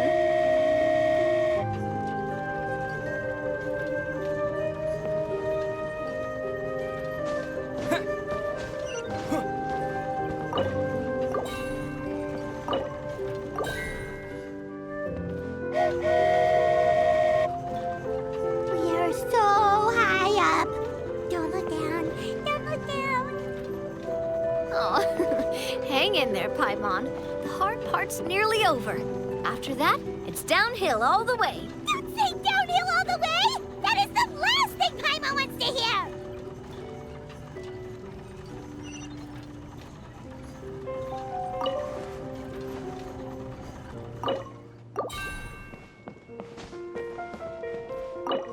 Ha!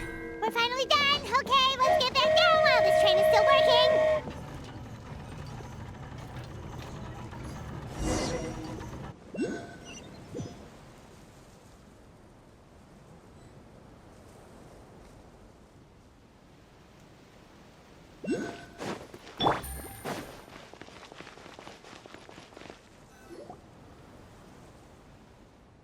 Great job!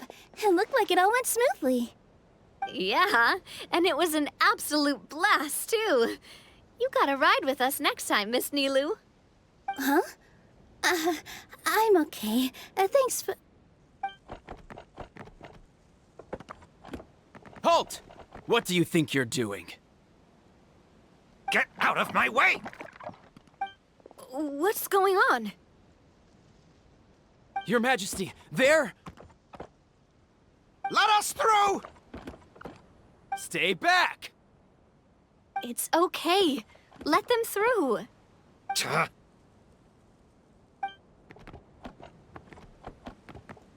Your Majesty, could we please ask you not to turn the gear that connects up to the sky? And why is that? As you have seen, the goddess's gift is very important to us. It keeps us from harm and protects our very lives. Some of us, we just aren't ready to lose that protection. I see. I understand. Huh? Your Majesty, do you mean... I won't turn that gear. Not until you're ready. What? I've said before that the Metropole belongs to the people, and they should have the right to decide its future. But let me ask you this. How do you plan to solve the issues we are currently facing? Well, we'll start by rescuing the people that have gotten stuck. And then we'll find a way to figure out the true cause of this crisis. And have you made any headway on that? The true cause, I mean. Unfortunately not. Hey, you little... I'm sorry, my friend, but it's the truth. You have friends and family that have been affected, don't you?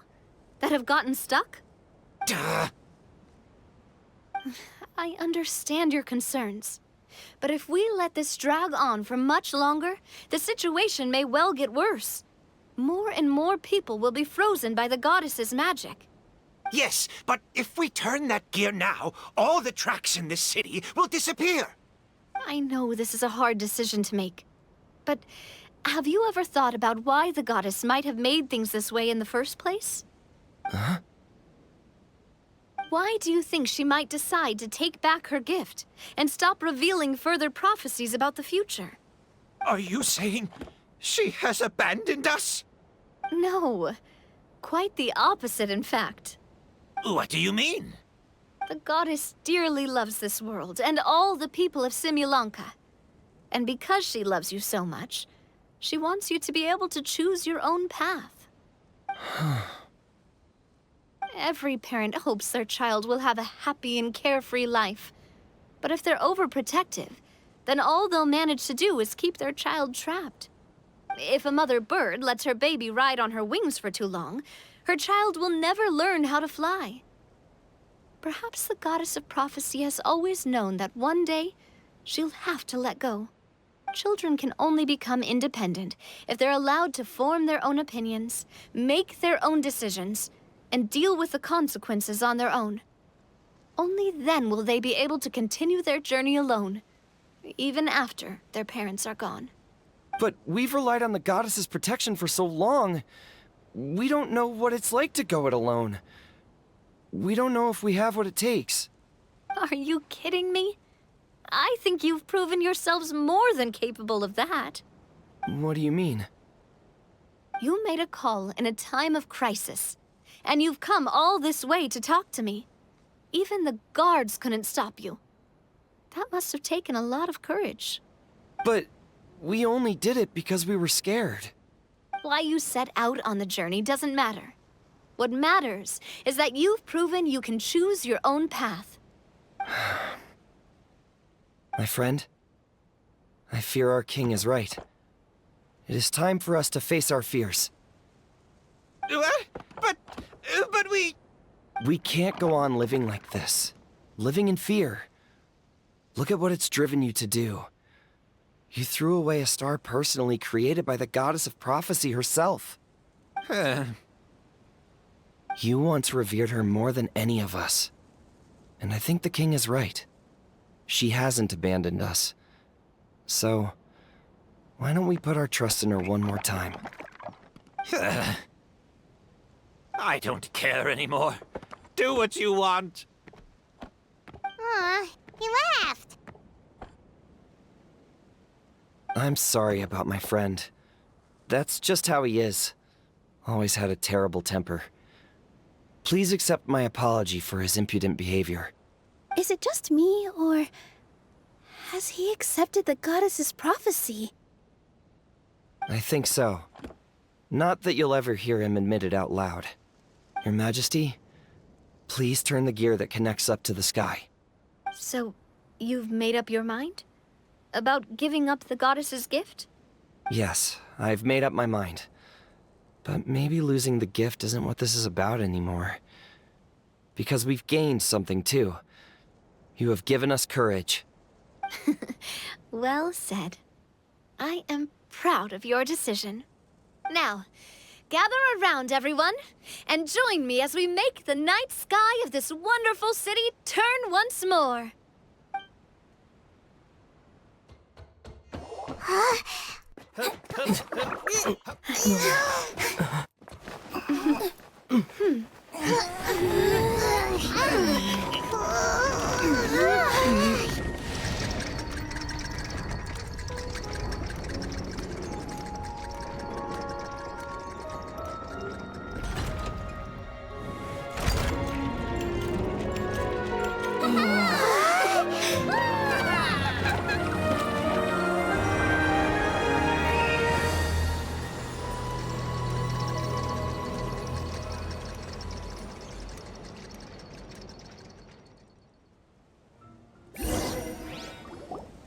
So the stars hanging in the sky, they're music notes! This entire metropole is a huge music box! That's incredible! How do you feel? A little scared and uncertain. But for some reason, I feel a lot more at ease. It's as if some kind of huge weight has been lifted from my shoulders. Figured out any next steps? To be honest, not really. But maybe I can start by having a heart-to-heart with that stubborn friend of mine. I have an idea. If you don't know what to do, why don't you start by helping the people around you? You mean the people who got stuck because of the goddess's magic? I mean anyone and everyone who needs your help. By helping others, you'll eventually find your own path. Trust me, I have experience in this. What kind of experience, Your Majesty? Yes. We'll need a formal organization with a catchy name before we go out and start helping people. Why don't we call it the Spina di Rosula? Spina di Rosula? Ooh, or even the Spina di Rosula di Simulanka. Yeah, that's catchy. Wow, big expansion for the Spina. Moving into other worlds now. Spina di Rosula. I like it. It's a great name. Let's do as Your Majesty suggests. Well then, how about I appoint you as the head of the Spina in Simulanka? While I'm off fighting the dragon with the other heroes, it'll be your responsibility to work with the guards and take good care of the people in the metropole. What? You're planning on fighting the dragon? But no, Your Majesty, you must reconsider! He's right. Your Majesty, you can't. How are you two on the same side all of a sudden? Perhaps Your Majesty is unaware of this. The great dragon suddenly broke out from the Titanium mines one day and tore the end of the world to pieces. After that, it spat out a strange fog that surrounded a whole island. No one knows what lies beyond the fog, and no one knows what has become of that poor island. Before Your Majesty arrived, we dispatched many soldiers to fight the dragon, but none came back alive. Yikes. Sounds worse than we thought. Isn't that all the more reason for us to go? There could still be guards trapped there, waiting for someone to rescue them. King Navia is right. We cannot simply stand by and watch as the people of this world suffer. Very well. Though I have not served by your side for very long, Your Majesty. 2 days is enough for me to have learned that once your mind is set, any attempts to change it are futile. You're a pretty good judge of character. He probably didn't mean that as a compliment. Since you're serious about this, I won't try and stop you. There's only one way to reach the end of the world, and that's by taking the Maritime Express. Oh, right! So there's a line going there too? Yes, it was originally built to serve the workers commuting to the Titanium mines, but it has been abandoned since the dragon attack. I'll tell the conductor to wait for you at the platform by the side gate to the Metropole first thing tomorrow morning. You're embarking on an extremely dangerous adventure. Please be careful, Your Majesty and friends. Oh, thank you for your concern. While I'm gone, I leave the Metropole in your capable hands. Yes, Your Majesty! Just call me boss from now on. That's what everyone in the Spina calls me, and it's what I'm used to.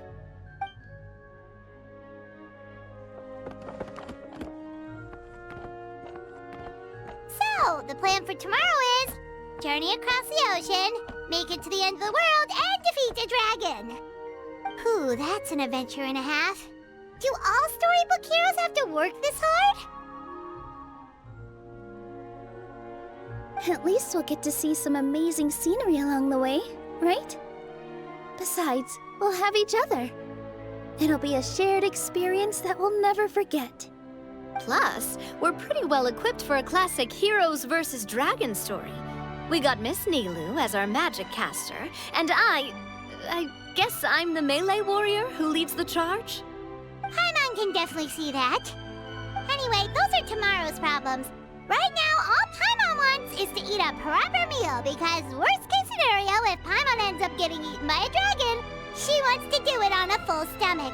And something about the end of the world doesn't sound like a great place for food options. Well, the origami animals in the forest only drink magic tonic. What do the toy people here in Constellation Metropole eat? Vegetable oil and sawdust, I think.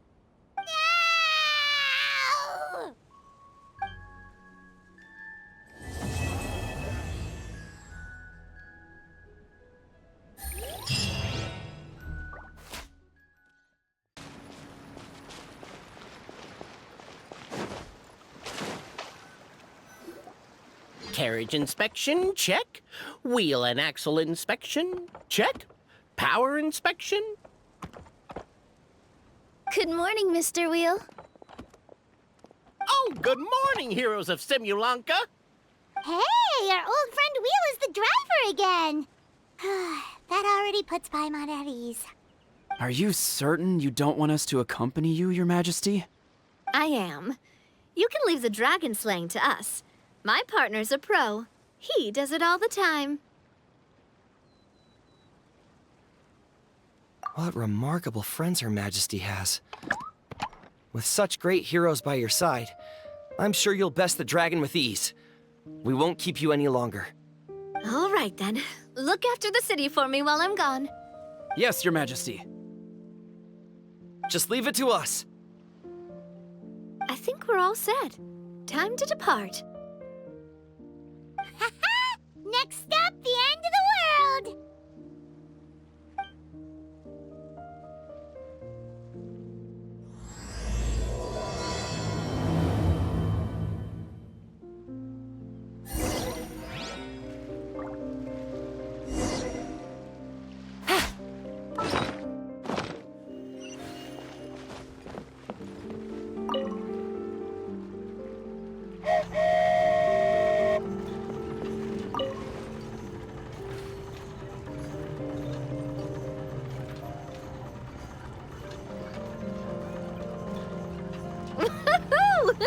So this is what it feels like to ride a toy train. Ooh, you're really easy to please, Navia.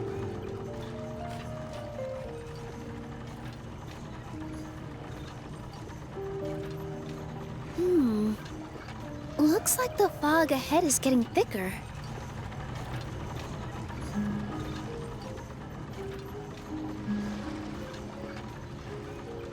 Attention, passengers. We've arrived at the transfer point. All change, please, all change. So we've got to switch trains, right? Huh? What's that? It looks like... Hilly Churls, they've taken over that platform! Huh? What do we do? Just find somewhere to hide, Mr. Wheel. We'll take care of them.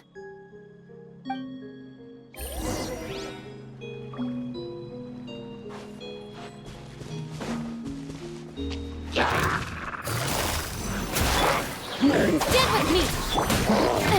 No! Flicker.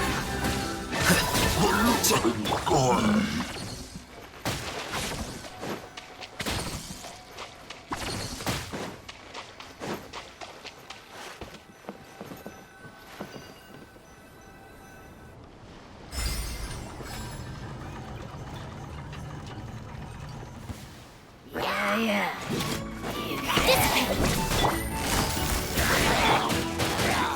Into the wind.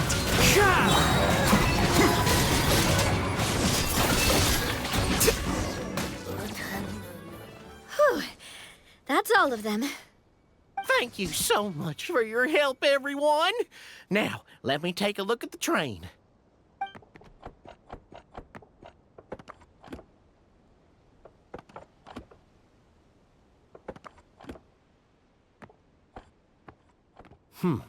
The carriage is a little scratched up, but there doesn't seem to be any real damage. And the engine's still operating normally, so I think we're good to go. Wonderful. Let's keep going then.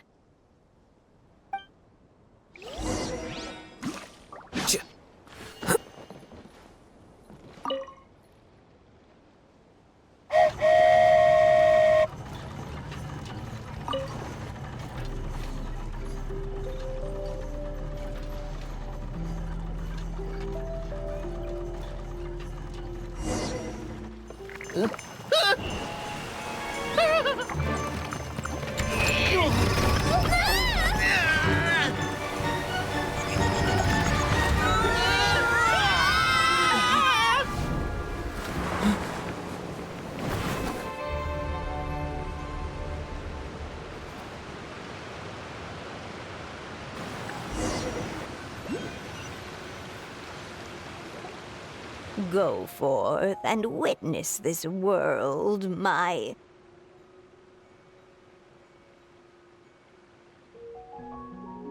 Make sure to be nice to everyone. I leave it to you.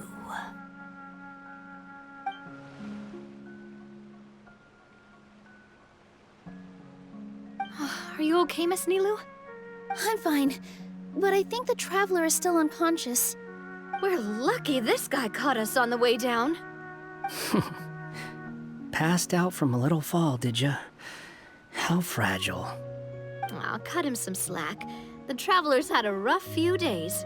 We should just let him nap for a bit. But my leg's falling asleep. You couldn't have set him down on the grass over there, Hat Guy? Ha! I go out of my way to save 4 people who fall out of the sky, and now you're nitpicking my choice of soft landing? That's the most ridiculous thing I've ever heard.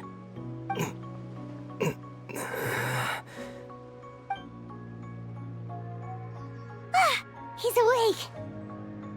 Morning, sunshine. You were having a nice little dream there, weren't you? Not gonna lie, it was kind of adorable. You and your friends fell from the top of that waterfall, and you passed out along the way. Guess someone couldn't keep it together. Sorry to break it to you, but crashing into the ground doesn't take you to another world. That kind of thing only happens in those stupid light novels they sell in Inazuma. Also, he kind of, set you down in Nilu's lap, so that's where you've been napping all this time. Paimon?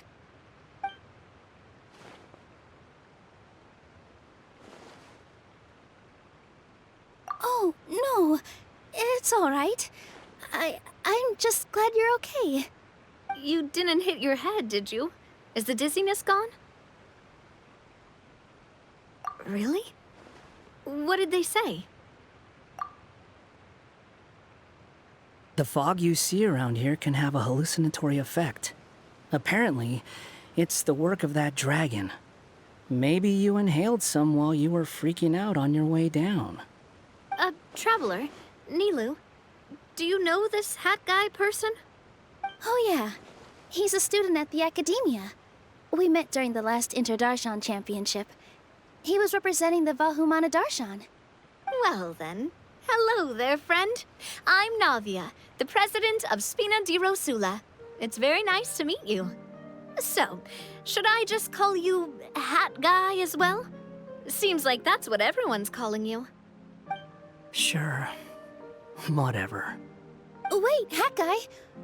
What's that sword around your waist? An unwelcome encumbrance, that's what. I've had it ever since I woke up here. Tried to toss it, but no matter what I do, it always reappears. Such a pain. Anyway, if any of you want the hero sword, you can have it. Wait, it's called what? The hero's sword. Meant to be wielded by the hero. I know. Me of all people, right? The irony. What? You're the hero of this world? Will you calm down? It's just a dumb title. Oh, it's just that this entire time, we thought we were the heroes of the prophecy. Well, If it means that much to you, you're welcome to claim the title. You'd be doing me a favor.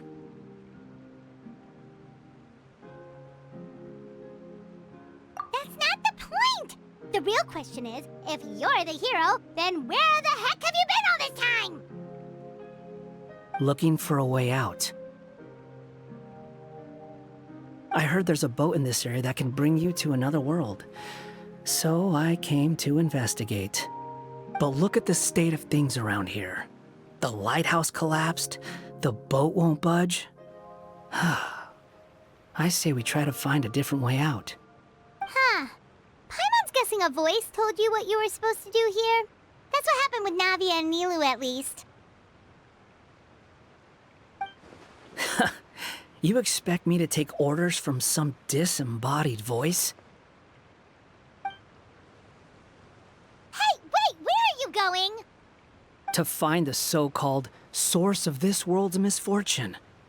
The dragon responsible for this whole mess. Wait, we came here to fight the dragon as well. Why don't we go together? Grab that dragon scale over there before you leave. It'll come in handy later. A dragon scale? Where?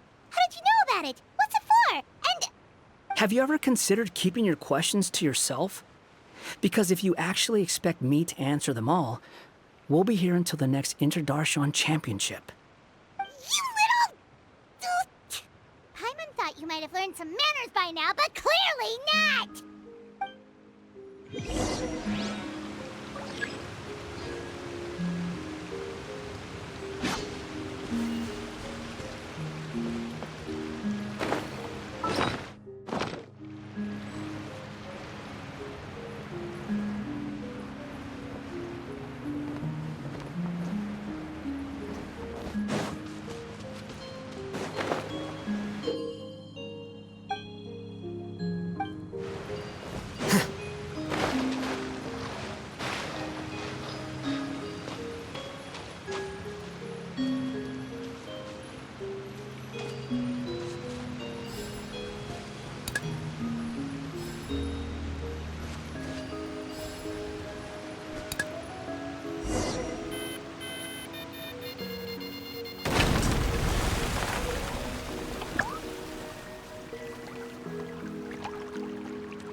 Flicker.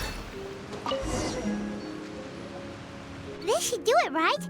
Wow, this scale is amazing! It turns everything it touches into something hard, almost like a toy block.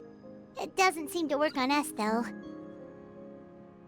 It spews out poison and transmutes everything it touches. Huh. No wonder they call it the evil dragon. Your Majesty, Madam Very Brave Hero! What are you looking at me for? He's obviously talking to you. Mr. Wheel, you didn't get hurt when we fell, did you? Oh, not at all. Thankfully, the young man in the hat was kind enough to lend me a hand. There seems to be a village over here. Some of the residents used to work in the titanium mines, and some came to fight the dragon, then got stuck here. I see. I'm glad they're all safe and sound. I can try to use my magic to fold a boat to bring everyone back. Oh, I'll help too. Still, I think we need to take care of the dragon first. We don't want it to start causing trouble when we're trying to load people onto the ship. Apparently, the villagers often see the dragon fly into a space behind the waterfall. They think that's the location of its lair. Then we should look around and try to find a way in. I'll wait here for your triumphant return. Your Majesty, brave heroes, please be careful.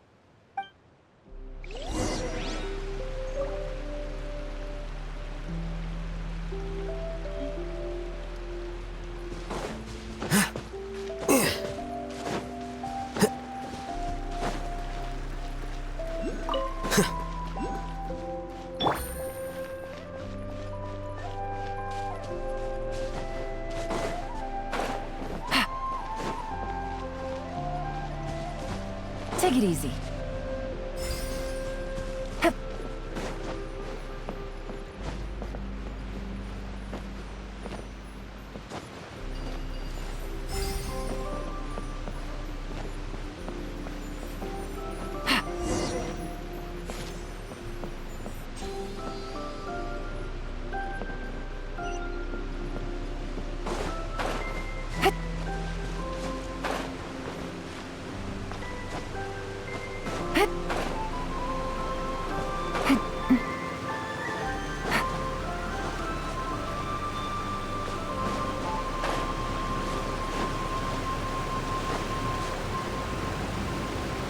Well, we made it! But with the force of this waterfall, there's no way we're getting through. Quick, take out the dragon scale. Wait, but... No. Paimon doesn't need to ask you anything. The dragon scale can turn anything it touches into toy blocks, so... Aha!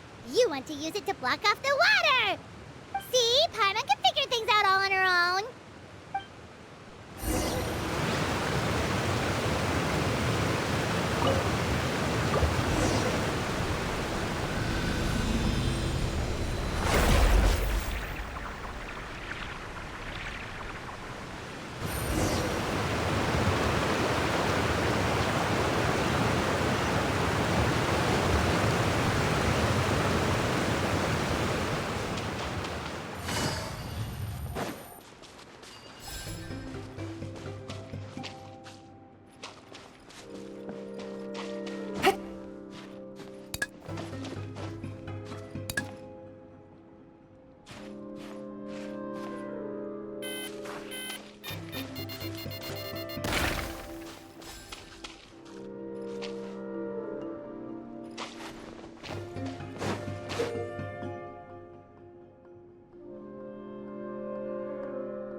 What's wrong, Nilu?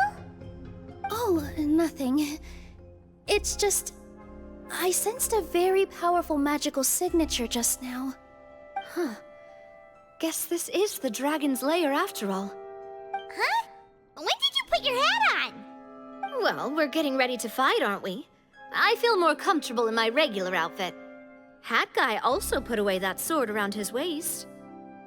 Should have never had to use this thing to begin with. Do you need to do anything to prepare, Traveler? Paimon's getting kind of nervous seeing everyone else serious like this.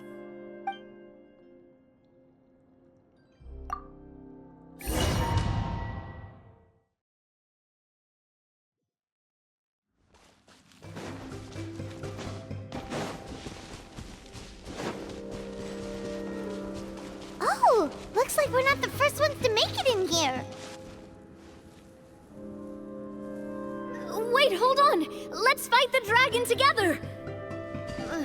They're already gone! Let's try to catch up!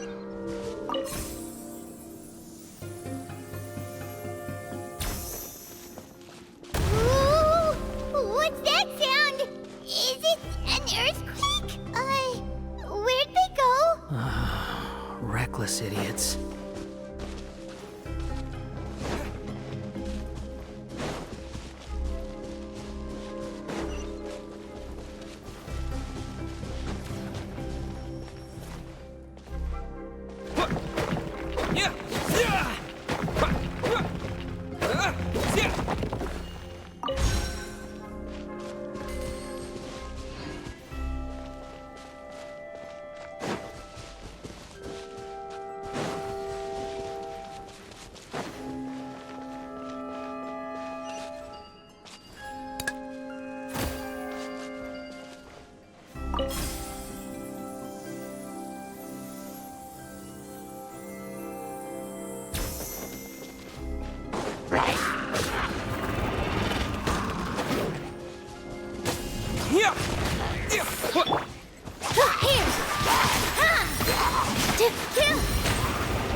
This space is completely empty. Paimon bets this is where the dragon sleeps. Watch out in front! It's coming!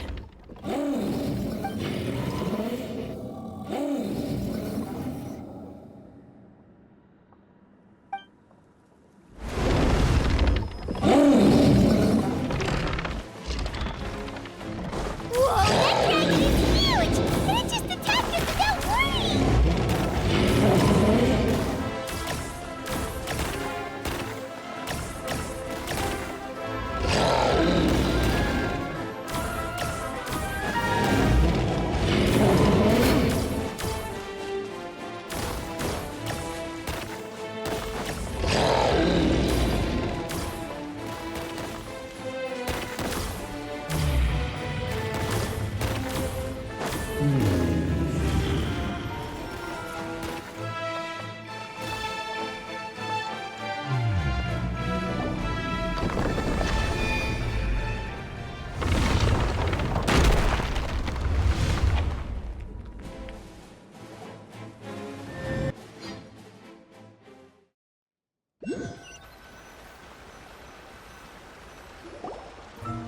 Look, he's here. Ah, another new soul has joined this world. But are you sure his fate will be as you described? Of course. My predictions are never wrong. I just don't like that kind of story. Then you need only do as you said, and let him find his own story within your fairy tale. You're right. Then listen closely, my child. Your name is...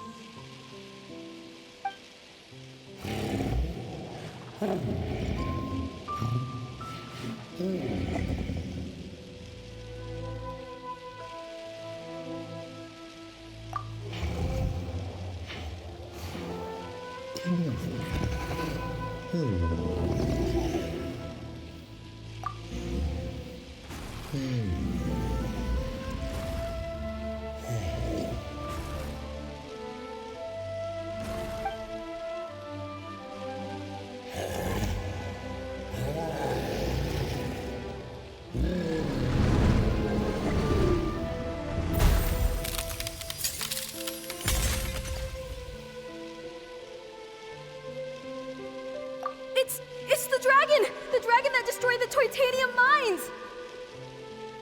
Help! Help! Soldiers, pick up your weapons! Destroy that monster!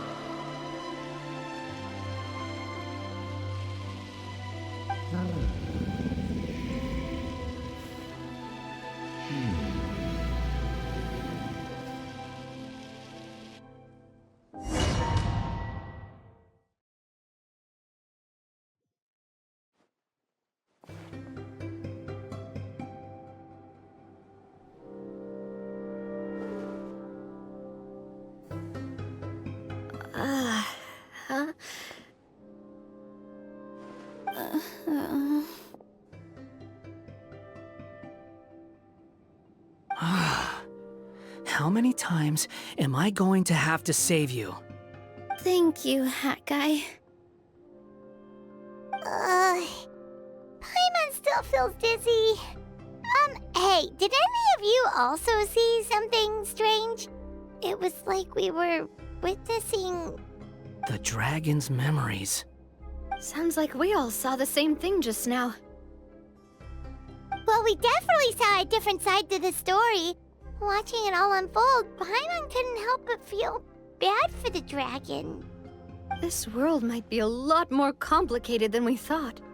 The next time we encounter the dragon, how about we try talking to him instead of fighting? That sounds like a good plan. But maybe we should figure out where we ended up first. Huh. If the world above is a fairy tale realm, then maybe we've fallen into the next page of the book. Just keep walking and don't fall behind. Hey, wait for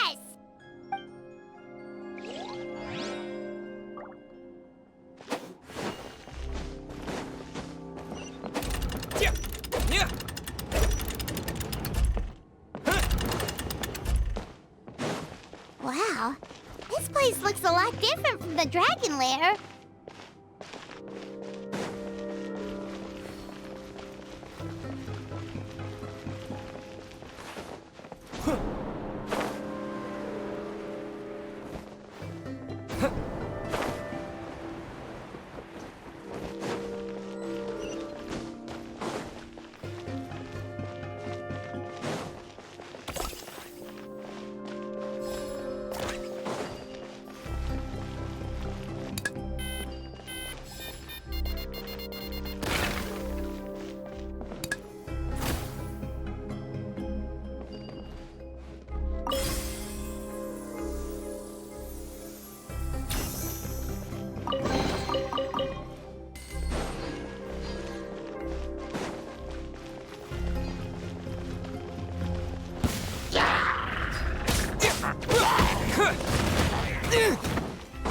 Quake!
He seems angry.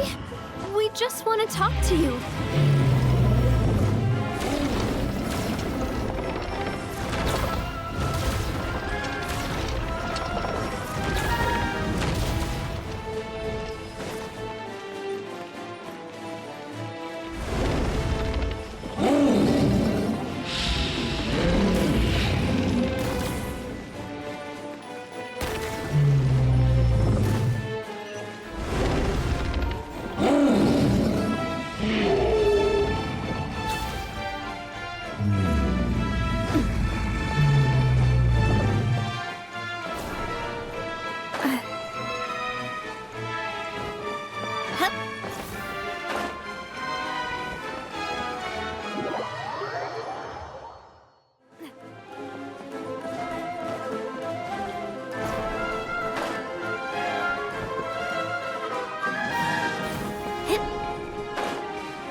The stars! It flew away with the Metropole stars! Oh no! We didn't get eaten by the dragon? The dragon just dropped us off here? That guy! You're getting too far away! Ah. He's just up ahead. Is he trying to lure us somewhere? Well, I'd say we were the ones who backed him into a corner. But we just want to ask him a few questions about his past. He's had year after year of people coming here to try to take his head. If you ask me, his reaction is perfectly normal. Maybe there's still something we can do to calm him down? I wouldn't count on it. Maybe his earlier attacks were just a warning, but now he's actually getting serious. Prepare for a final battle. Sometimes, it takes a little force for someone to finally wake up.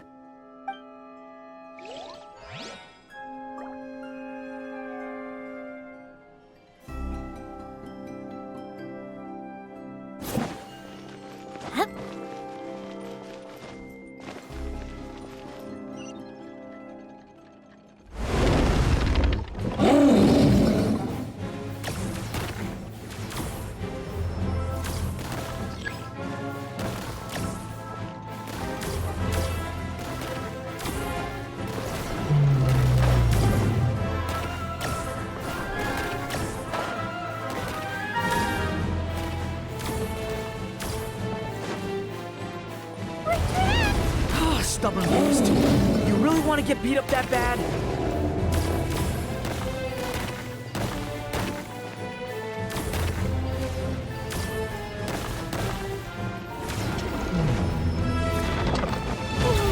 Its mouth is huge! Are we really gonna have to throw a bomb in its mouth?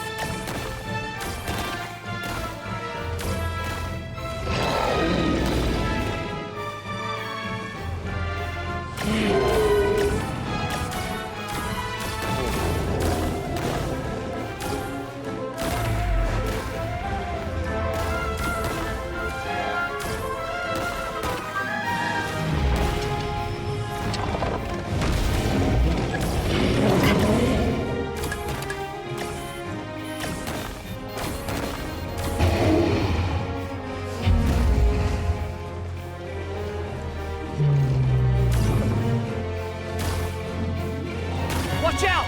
If you fall, you're on your own this time.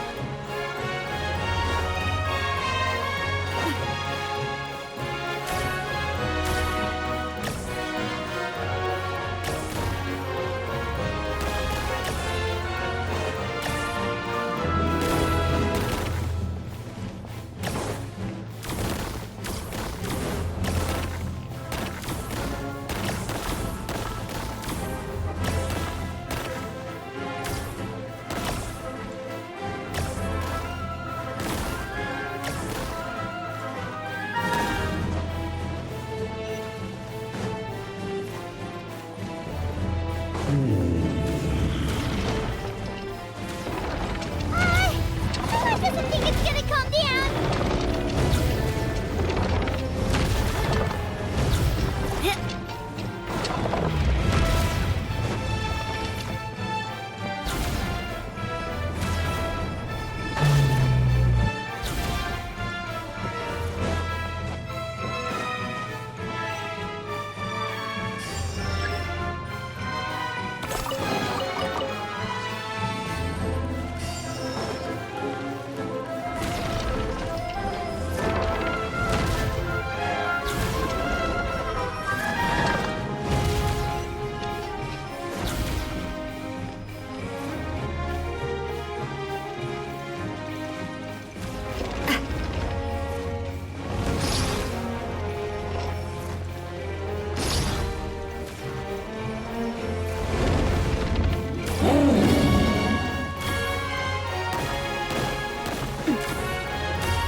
Where did those two come from? He's getting serious. Don't get hit!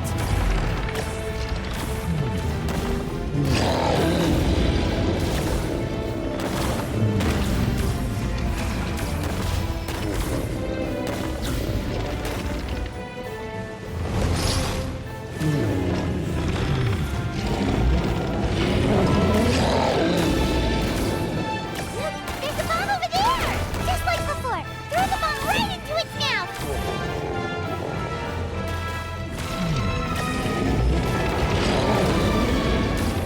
What are you waiting for? It's open! Now's our chance!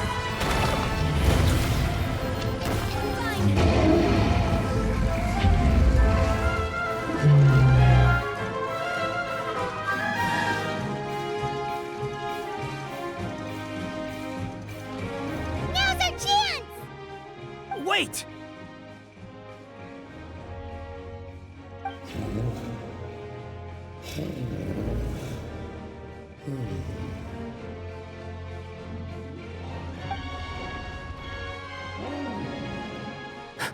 Huh?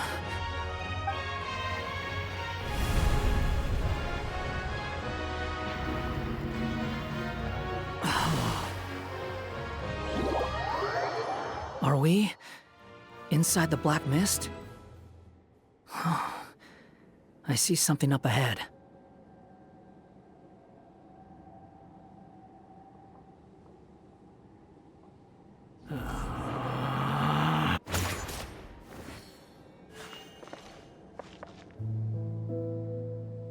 Are you sure you want to create this child, Em?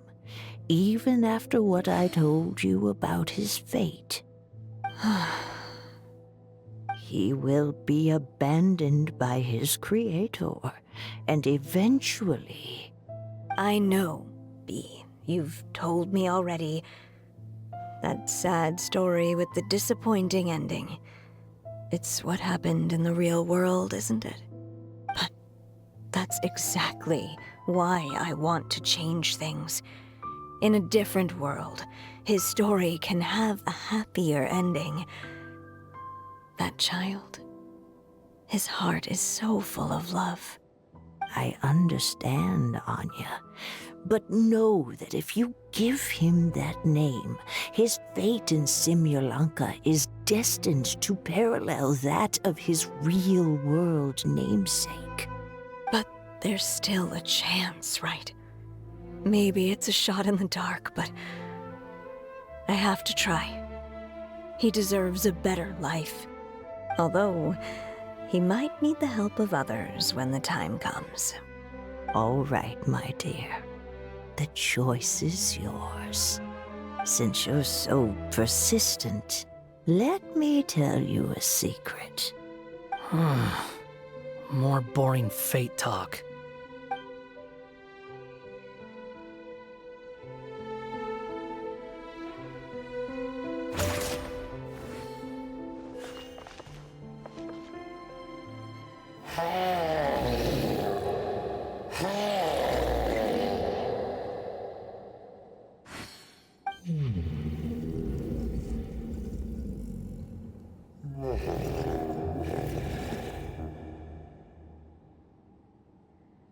I'm sorry, my child.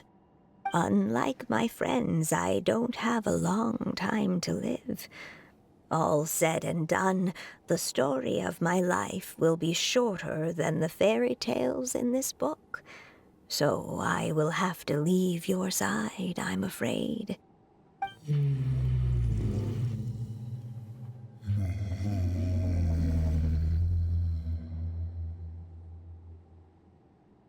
It's okay. It's okay. Once I'm gone, I will become a star in Simulanka and watch over you from above. If you ever feel lonely, just look up towards the sky.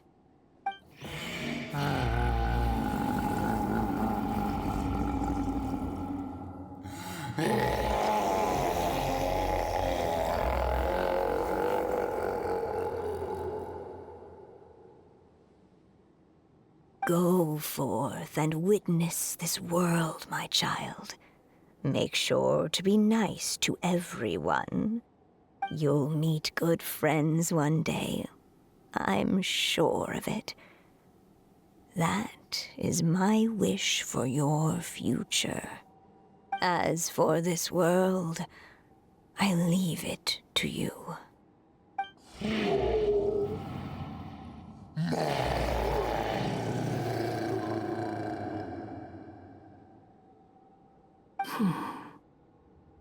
So in the end, you were betrayed too.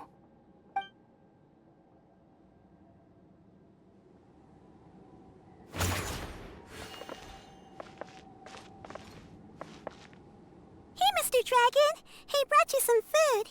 You must be hungry.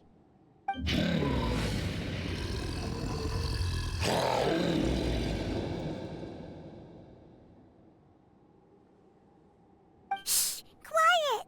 We can't let anyone hear us. Everyone says you're a bad dragon, but you're always nice to me when we play together.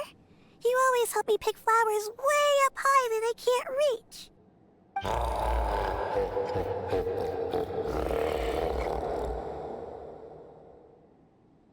It's okay. Just keep hiding here, and tomorrow I'll... Oh no, my child! Help! Somebody help me! Save my child! The dragon's trying to kidnap her! No, Mom! It's not like that! Listen to me!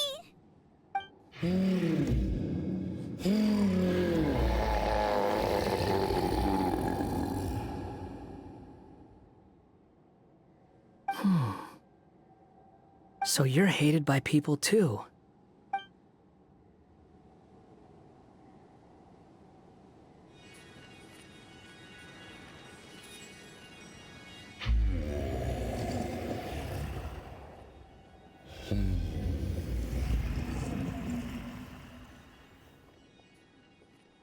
So that's it. That's really your wish? To never have been born at all? That's not a fate you should wish for.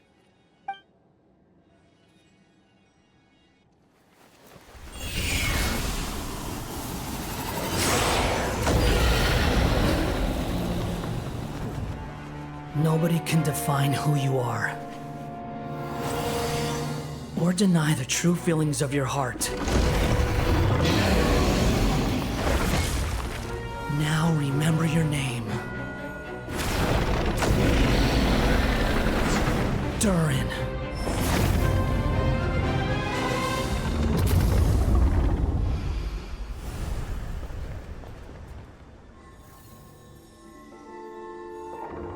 It's all right now.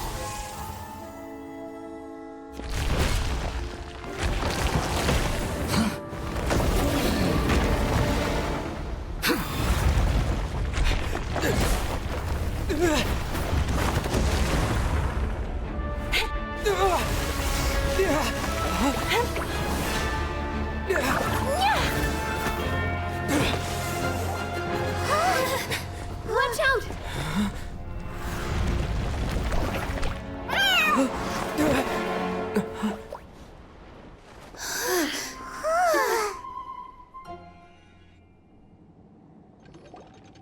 That was a close call. Are you guys all right? Back in Constellation Metropole, I heard people saying you'd gone to fight the dragon, so I followed you here. Right when I managed to catch up, I saw you fall through that hole. Wait, didn't someone else fall through just now? Shouldn't we do something? Oh yeah, Hat Guy. Well, he can fly, so he'll probably be fine. He called the dragon something earlier. It sounded like he said... Duren. That's his name. Oh, Hat Guy, you're okay. Wait, what about the dragon... Duren? He's fine. Duren. Oh, wait, that's the name of the dragon from Dragonspine, right? The one that became a part of the mountain after being slain by Dvalin? If Paimon remembers correctly, it was created by... Right! It was created by Rhine Daughter! Created, you say? Huh. So, what exactly happened down there? You've been acting weird ever since the end of the fight.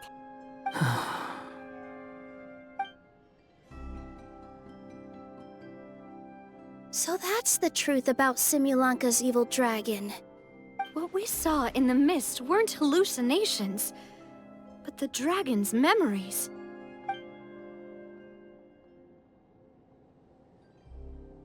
Huh. I thought it was strange. The people around the Broken Sea are clearly stranded, but I never heard any stories about the dragon attacking the village. The people we met along the way are probably workers from the Titanium mines, or guards who came here to claim the dragon's head. Duren probably allowed them to live here because there was nowhere else for them to go. When I first came to this world, a voice spoke to me and said, "You are the hero of this world. Now go forth and save the dragon." Who is the person behind this voice anyway? And why did they bring us all here?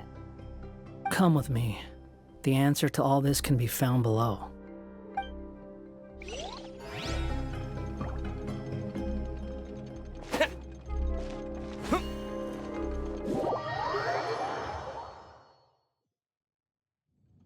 Is this a study? That's right.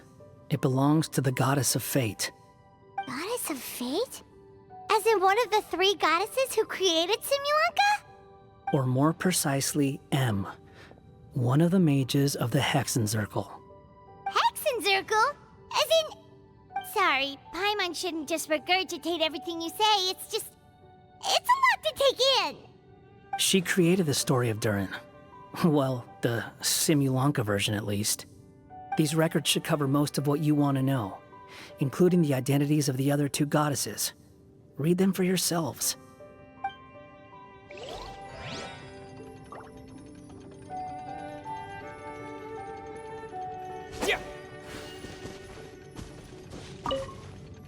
By all rights, I should have been A, since A is the first and last letter of my name.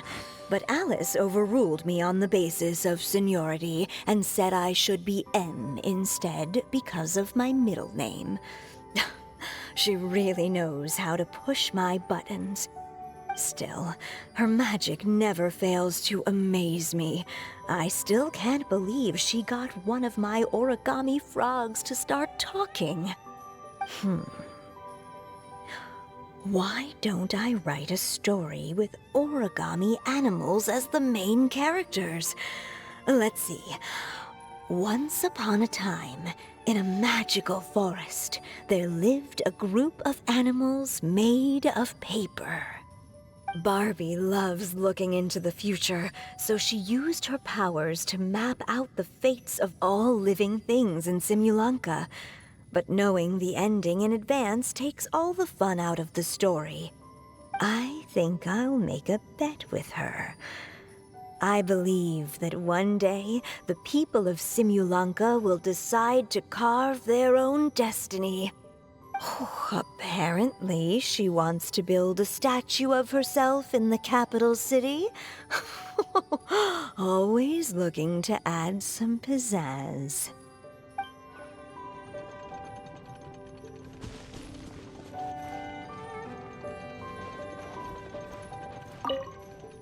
My dear sisters, I fear my pen shall soon run dry.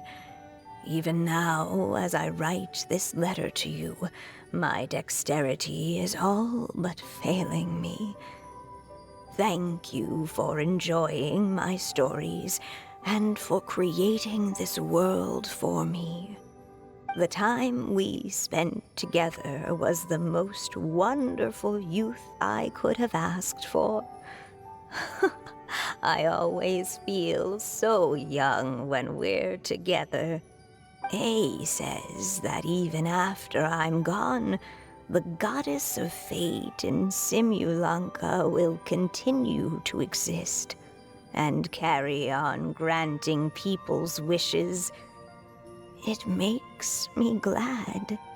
If you ever want to chat, feel free to pay a visit to the goddess statue.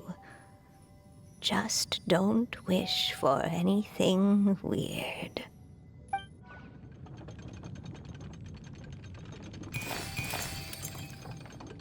It's Simulanka Duren.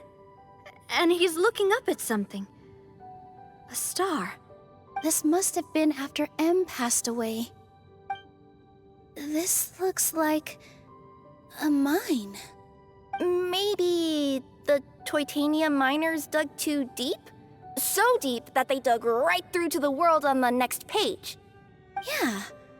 Now that you mention it, this miner's lamp looks really similar to the star on the previous page.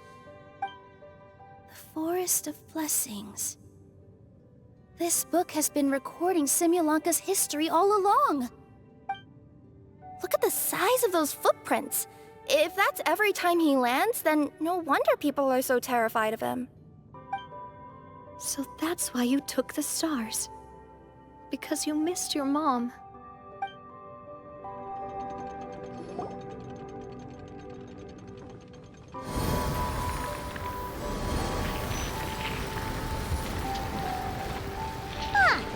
That statue looks different from the one in the Metropole. It's a different goddess. This one is the goddess of fate.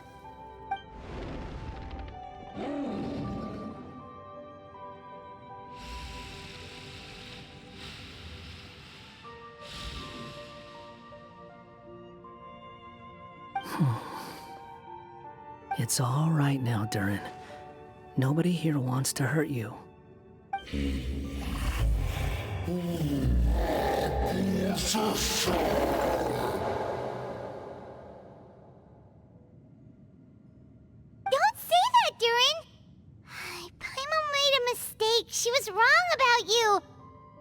nice to talk, isn't it? Now that we've all calmed down?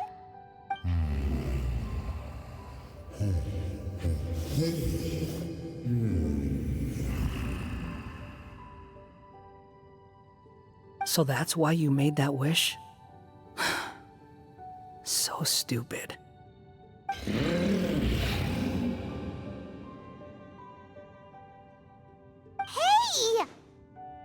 Anyone with eyes can see that all you want to do is get along with everyone.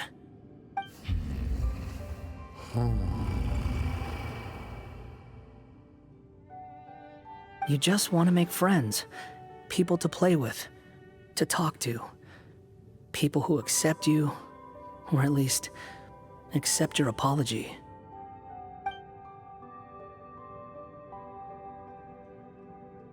Oh, you've never hurt anyone. Heck, the idea never even crossed your mind. Sure, you scared a bunch of people half to death, but that's only because they had no idea what kind of dragon you really are. Yeah. If you had a heart-to-heart with them, I'm sure they'd come to understand you and see your point of view.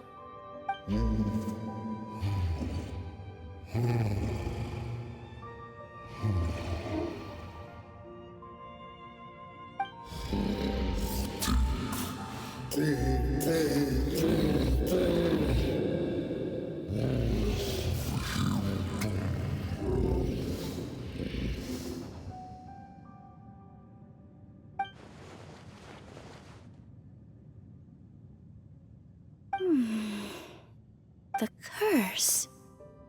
Huh? Nilu? Is it your true wish to live side by side with the people of Simulanka?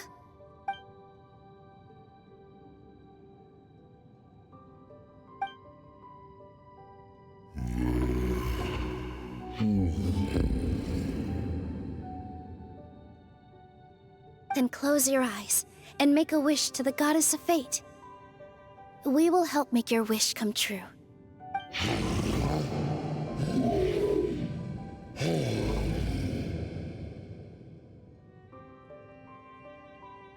Just trust me.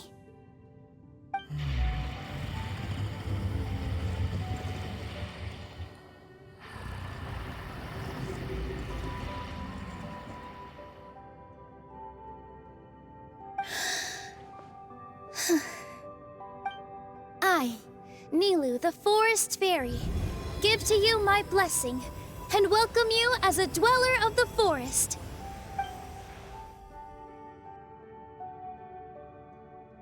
May everyone accept you as one of our own, and may the Forest of Blessings be a place you can call home.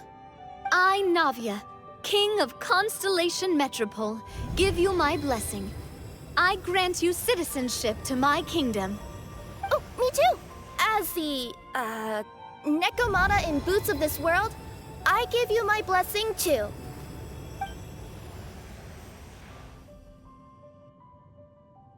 Wait, what's going on?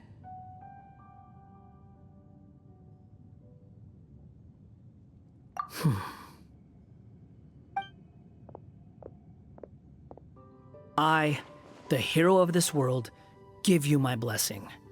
I recognize you as a resident of Simulanka. May you find acceptance in this world. Also, speaking as someone who'd like to be your friend, I wish you all the best for the future.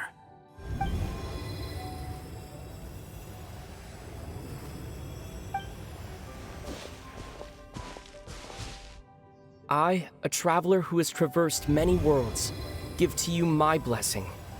May you find friendship and goodwill, no matter where you go.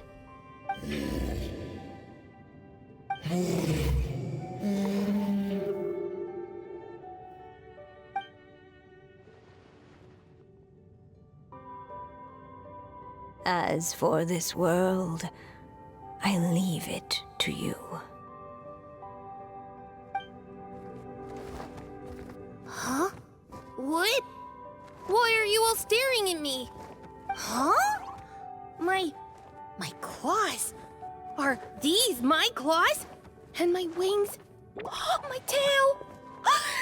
Does this mean Wow, you look so cute. Quite a radical transformation. Not that there was anything wrong with the way you looked before, of course. It's just, you get what I mean. How do you feel? Are you happy with your new appearance? Does anyone have a flower with them?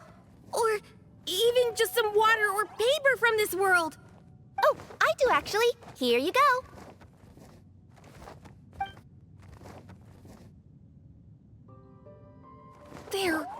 They're not changing. I can touch things without changing them. Hey, that's great! One more flying friend for Paimon! Now the residents of Simulanka won't be scared of you anymore. But what about all the things that I did before? That's simple. Just go out there and atone. You could fill in the footprints you left on the ground, or help the people around the broken sea get home. Okay. And you'll come along and help me, right, Hat Guy? Huh? Why would I do that? Because you said you wanted to be my friend. You little... Gah. Well, maybe I spoke too soon. Huh? But I thought...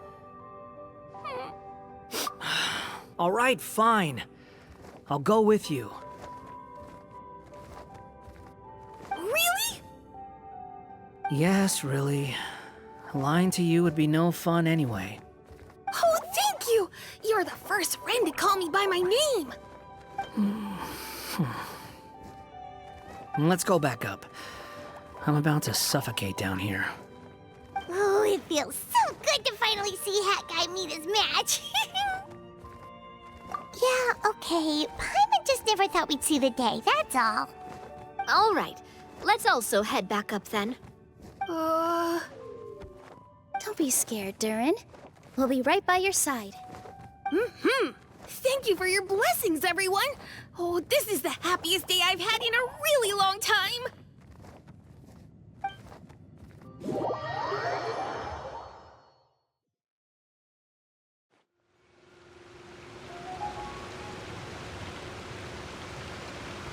Ta-da! Surprise, everyone! Ah! A talking street lamp! Street lamp? Oh my! You mean you still don't remember me after all the times we've spoken? I know that voice! It's Mom's friend!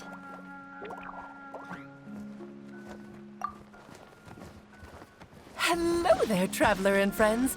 And Duren, it's good to see you. You've changed quite a lot. In fact, you look so different that perhaps I should call you Mini Duren. Mini Duren, huh? Yeah, I like the sound of that. It's nice being smaller. You must be one of the 3 goddesses of this world. Are you the goddess of creation? Yep, that's right. But although it's the most impressive sounding of the 3, to be honest, we all made an equal contribution toward the founding of this world. If you've ever read any of M's stories, you'll know just how enchanting the worlds are that she writes about. So enchanting that I just had to step inside and explore it for real. So I got B involved, and with M's consent, created the world of Simulanka. Whoa, whoa, whoa! You're getting a little ahead of yourself. First things first, would you mind explaining what you're doing here? In fact, no! What are we even doing here? Don't worry, all will be revealed. After everything you accomplished on your journey, you're free to ask me anything you want. Let's start with your first question then. I'm here because I sensed a great magic power emanating from the book just now, and I couldn't resist the urge to peek inside and check it out. That must have been when we all gave Mini Duren our blessings, right? Yes, exactly. In the world of fairy tales, words and emotions often carry far more power than any spell. It's all thanks to your magic that Mini Duren was able to take this form. Come say hi to me, little one. Oh, look at you. You're as cute as a button. So, what about us? Was it always part of the plan that we'd come here? Plan isn't the word I'd use. If you ask me, I'd say fate works in mysterious ways. When Duren of Simulanka made his wish to the goddess of fate, it just so happened that in a world far away, all of you wonderful people were holding a copy of M's fairy tale at that exact moment. And because of your noble and kind souls, you were selected by the goddess of fate to come and save this world. Now that you mention it, that's what I was doing when I was transported here. I was reading a fairy tale to some children in the Fleuve Cendre. I think I just, happened upon an old book and decided to use it as my pillow during a nap in a box. Wow, what a crazy coincidence. Wait, that's not right. How come everyone else got assigned a role except us? 'Cause we were also... Yeah, that was it. We just received a strange book and we had no idea who sent it. Then, the moment we opened it up to start reading it, we found ourselves here. You're the one who sent it to us, aren't you? Oh, is that what happened? Yes, that does sound like me, doesn't it? Good question. Why indeed? Maybe I thought this was such a good story it simply had to be read by someone. As the traveler and witness of many worlds, how could I let such a beautiful place pass you by? I can sense that your blessing for Mini Duren was a very special one. With this blessing from beyond the story, he might even be able to explore worlds outside of this one. Teyvat, you mean? That's right. In fact, back when we were first creating Simulanka, Em told us that she hoped the people of this world would one day be able to explore the wider world beyond. Every story has an ending, but if the story becomes reality, it should have the right to choose its own path. So, in other words, the predestined lives these people lead were always going to disappear one way or another. Wait, so even if the people here get to go to other worlds, surely there's gotta be a way we can leave too, right? Don't you realize you've been able to leave all along? Huh? You can either take the boat at the Broken Sea or touch the giant bookmark at the Cliff of Prophecy. All you need to do if you want to leave is focus on the place you want to go. How were we supposed to know that if you never told us? Huh, didn't I? Well, given how smart and capable you are, surely it can't have posed a huge problem for you. As for your other friends who were summoned here, if I had to guess, I'd say the Goddess of Fate probably didn't tell them about it because she wanted them to get engrossed in the story. She's Em's reflection, after all. It wouldn't surprise me if she shares Em's love for cliffhangers. Anyway, I think that answers your questions, yes? What do you all plan to do next? I'm gonna go say sorry to the people of this world. After that, I want to start protecting Simulanka, just like Mom told me to. Now we know how easy it is to get back home. Paimon's suddenly not in such a hurry to leave. Same here. It's not every day that you get to come to such a magical world. I, for one, plan to explore it a little longer. I'm glad to hear it. Maybe I should invite some other friends to join you too. By the way, Mini Duren, I'm delighted to see you've made some new friends. I'm sure Em would be very proud of you. Now, before I depart, please let me give you a blessing as well.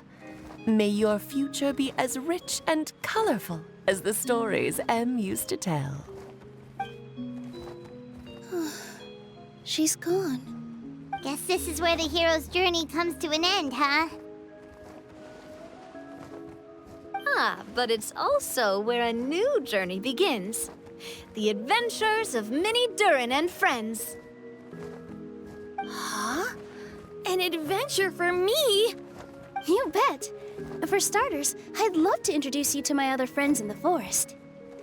Even though there have been some misunderstandings in the past, I'm sure they'll welcome the new you with open arms. Huh? Stop looking at me. I already said I'll come with you. Whoa! Look over there! Wow. The stars are beautiful. Huh. I'll bet that's a gift to Mini Duren from the 3 goddesses of this world. Oh. Thank you, Mom. All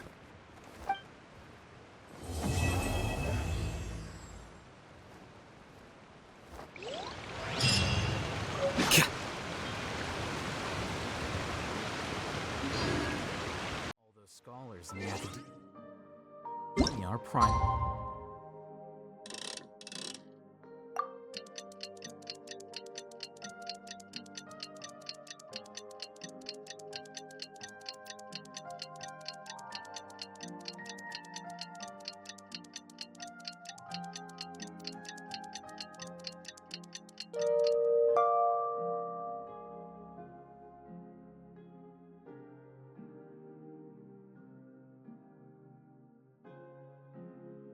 Examples.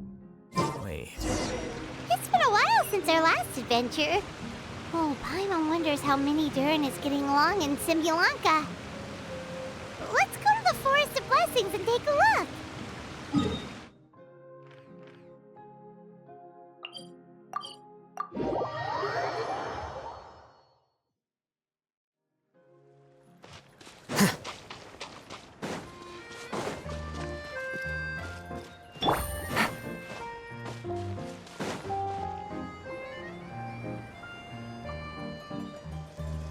Here's your 2 magic tonics. Why, thank you, young lady. And might I add that you're looking quite lovely today. Jean, come on, take a seat and let's have a drink. I ordered one for you as well. But is this really appropriate? I mean... Still worried about Klee? Relax. Albedo's with her. She'll be fine. Kaya and Master Jean! What are you 2 doing here? Oh, look who it is. The Traveler and Paimon. You must be the pleasant surprise that Miss Alice told us about. Greetings to you both. This is one place I didn't expect to run into you two. The locals here have been talking non-stop about some brave heroes who saved the world. Let me guess. You two have been up to your old tricks. Well, not just us. We only played a small part. You could say we were 2 members of the Heroes Adventure Team. Still sounds mighty impressive to me. As ever, our honorary knight is making us proud wherever they roam. That's right. We received a letter of invitation from Miss Alice, proposing that we take Klee for a vacation in Fairyland when work dies down. I wasn't sure what she meant by Fairyland at first, but if my eyes are not deceiving me, she was being quite literal. Klee ran off excitedly as soon as we arrived. I'm a little worried about her, but Albedo insisted he would look after her while we do our own thing. We could hardly say no to such a considerate offer, so I took it upon myself to bring Jean to the nearest tavern we could find. Any excuse for a drink, huh? Well, we are on vacation. It's only fair that we get to indulge ourselves a little. You're right. I should make an effort to relax and unwind. It's what Miss Alice would want, after all. Oh, wait, Kaya? What exactly did you order from the bar? The house special, of course. Best way to get a taste of the local culture.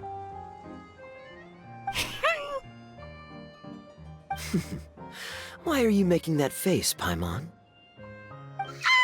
Nothing. Paimon's just perpetually amused by your lifestyle, that's all. Go on, drink up. Something tells me I need to tread carefully here. Let's see, it's got a lovely color, but how about the taste? Ah.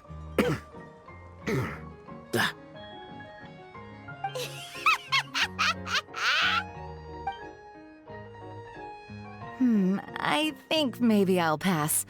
But it's such a shame to waste it. All right, Paimon. Well played. Well, Paimon got burned too, if it's any consolation. It's nothing personal. Oh, by the way, we weren't the only ones who got invited here. I saw Kale earlier. She didn't see me, though. She was making a beeline for that big tree. The Kingdom of Breezes and Bells, you mean? Oh, this is turning into a huge reunion! Maybe we should go say hi to her! All right. Well, give her my regards.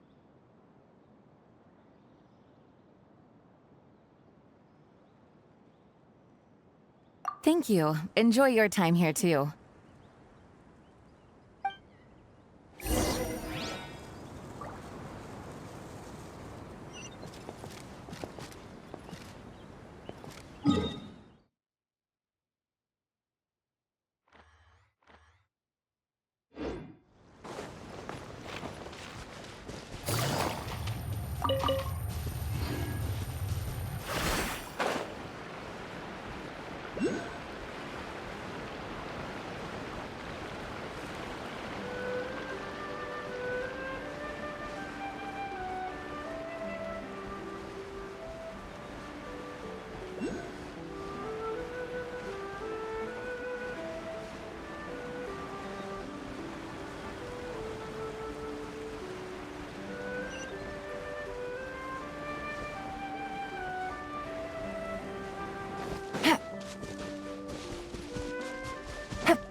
Take it easy.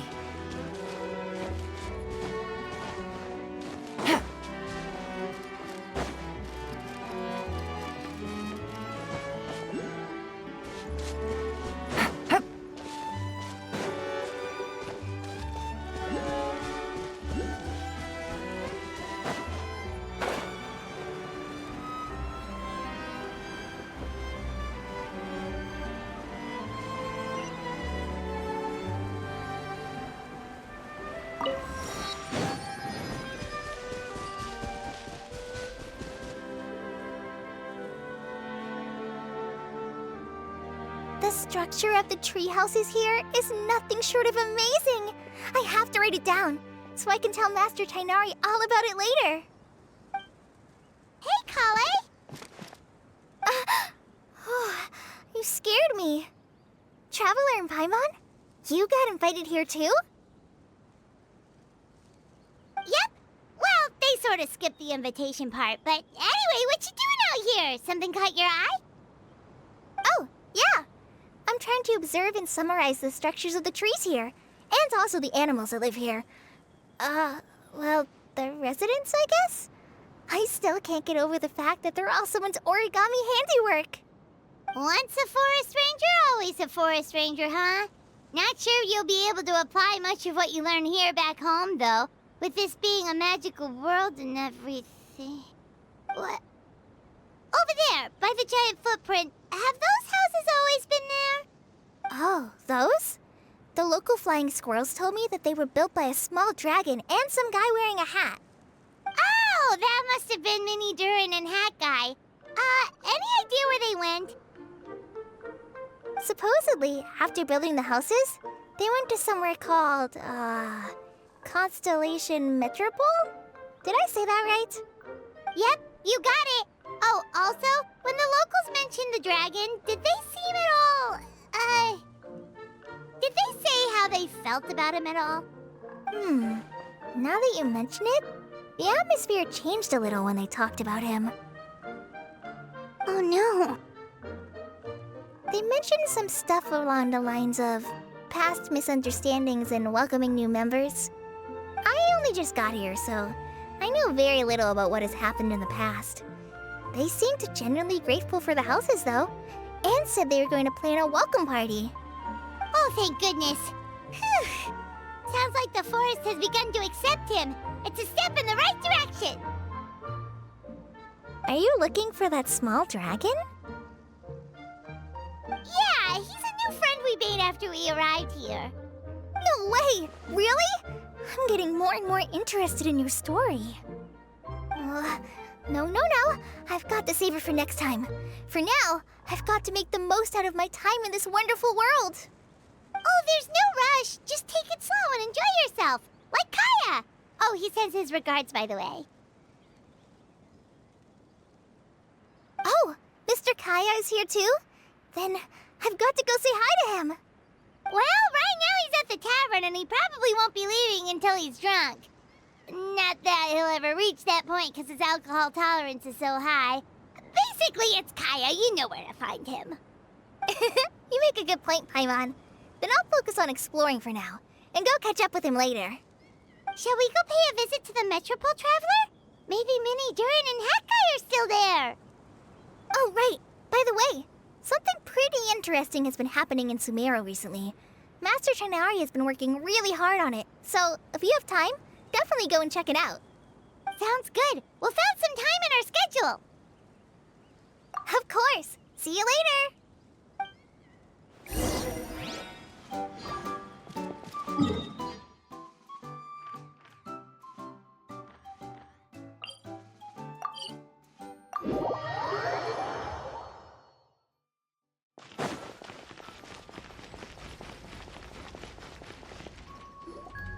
What?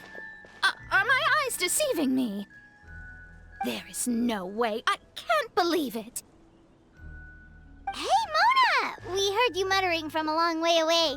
What's up? Oh, is your scry glass acting up again? Oh, it's you, the saviors of this world.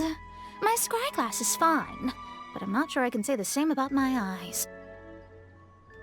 Look! Look at this statue! What? Is it broken or something? Looks fine to Paimon. That's your master, right? AKA the goddess of prophecy? I refuse to believe it. There's no way that old hag looks anything like this. When she was younger. Oh, actually, now that you mention it, this does remind me of the fashionista phase she wrote about in her diary. She can't hear me, can she? I swear I just got chills down my spine. Either way, it's probably a little rude to talk about her right under her statue. But how do you know it's a statue of her if you never saw her as a young woman? I did a quick scry when I came into this world, and when I saw the stars' reflections, I was at a loss for words. It looks like fate in Simulanka is based directly on Tevat. A projection of real-world fate to form an image of reality. Or in layman's terms, basically the creator made this world inside a mirror or a lake, and this world is the reflection. Still sounds pretty impressive. The more I scried, the more familiar everything looked. It's her work, there's no doubt about it. Even so, everything's far more complex than I'd imagined. Trying to decipher it all is giving me quite a headache. I also asked the locals about her. They call her she who has dominion over the stars and the course of fate itself. Not even a pretense of humility. Clearly, she let the role of creator goddess get to her head. Not that I'm surprised in the least, of course. It certainly matches the tone of her diary. Anyway, we should change the topic. Oh, so Mona, have you seen a small dragon around by any chance? He's about the same size as Paimon, but with tiny little wings. Ah, you mean the one that caused all that trouble? I haven't seen him for myself, but I heard that he came to the Metropole not long ago to formally apologize for his actions. Apparently, he brought a huge stash of Toitanium and plant oil to make amends. Most people accepted his apology, although there are some who said that they'll reserve judgment until they've seen how he acts in the future. Oh, okay. Do you know where we could find him? One moment.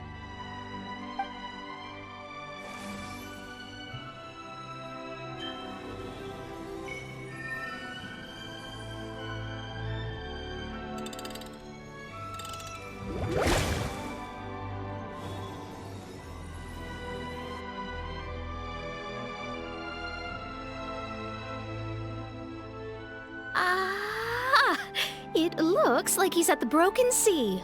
There's a big group of people with him, too. Cool! Wanna come with us? We can introduce you? I think I'll sit this one out. This might be the closest I ever get to meeting the old hag in her youth, so I think I'll spend some time seeing what else I can glean from her grand design. You guys have fun. What do you mean, be careful? Now you're making me nervous. We'll be off now. See you later, Mona!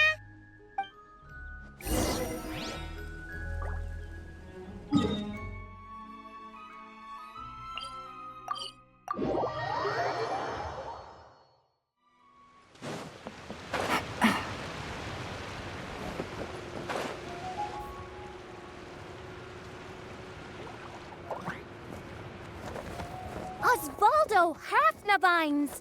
Does thou see what I am seeing? Tell me that my all-perceiving Aug de Verurtelung deceiveth me not. Your eyes see true, mein Fräulein. Very well. Then, as sovereign ruler of the Immenachreich, I extend to you both my greetings, O Night Dragon from the land of the Thousand Stars and his hat-wearing servant. Who did you just call a servant? What mein Fräulein means to say is, hello, it's a pleasure to meet you. Pleasure to meet you too. But Hat Guy's not my servant. He's my friend. Now you're over-explaining. Hat Guy, Mini Duren! Found you at last. Whoa, and Fischl's with you too? Oh, greetings, Outlander blessed by the Immenachreich. How honored you are to meet your prinzessin beneath the stars of another sky. Clearly a decision made by fate itself. Mr. Honorary Knight, Paimon!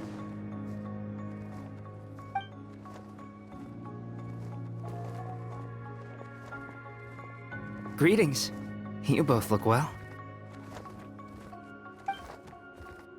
Hey there, Klee! Have you been having fun here? Yup, loads and loads of fun! There are so many cute animals, and a magic train that was really long, and a huge, huge castle, and a king lives there and everything! I've been taking Klee to see all the sights. It's been a very enriching experience. Alice's magic is truly outstanding. Yeah, Mom's amazing! Klee wants to build a great big house now, too!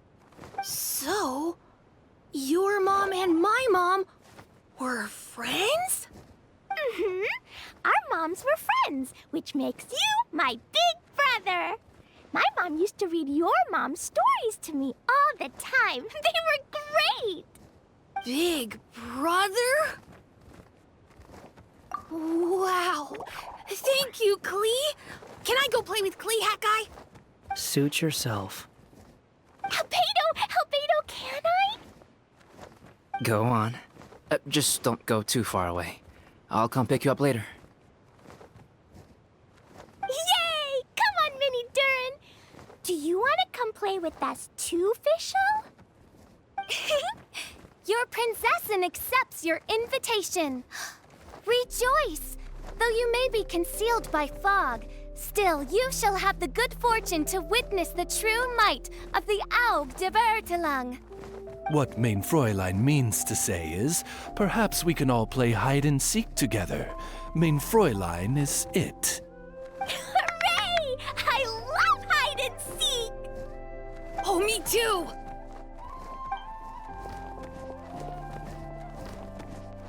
To return to our previous discussion, Mr. Hat Guy, you were telling me about a prophecy? I heard B talking to M. What she said was... Since you're so persistent, let me tell you a secret. Our child will one day rise from the dead. Is she saying that Dragonspine Duren will come back to life? I only heard it in a memory, so don't hold me to it. Understood. My recent observations at Dragonspine lend credence to this prophecy as well. Duren's heart has slowly but surely been growing in vitality. The process is extremely slow, but the trend is clear. What should we do? To start with, plan for every potential scenario, including, of course, the worst-case scenario. I am well aware of Duren's past, and I sincerely hope that things never escalate to that point. Still, we need to be prepared for every possibility. If the prophecy is true, and Duren's heart will one day beat again, I'd like to hope that whatever rises from the dead is no evil dragon, if you understand what I mean. Kind of? But not really. And so, when the time comes, Mr. Hat Guy, will you and Simulanka's Duren be willing to lend us a hand in our hour of need? Huh? What's this got to do with me? You saved the Duren of this world. I don't see that as a mere coincidence. If there is any meaning to be read into the actions of the three goddesses, beyond fairy tale whimsy alone, I can only boldly speculate that the fate of this reflected world may have a reciprocal effect upon our own world. If Duren of Dragonspine will soon come back to life, we will need many Duren's help, as well as yours, given that your fates are now intertwined. Well, that's a nuisance. To be sure, it certainly won't be easy. Albedo! There's a flying paper ship over there! Can we go see it together, please? Sure. 2 seconds, I'll be right with you. Please give my suggestion some thought, Mr. Hat Guy.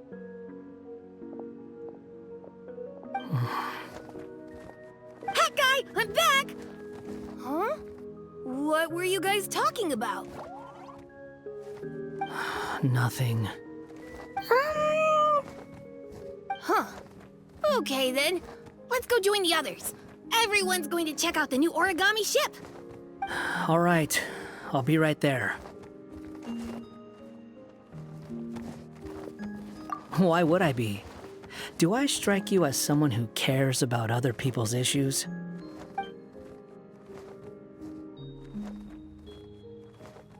Quit trying to guess what I'm thinking. I'm leaving.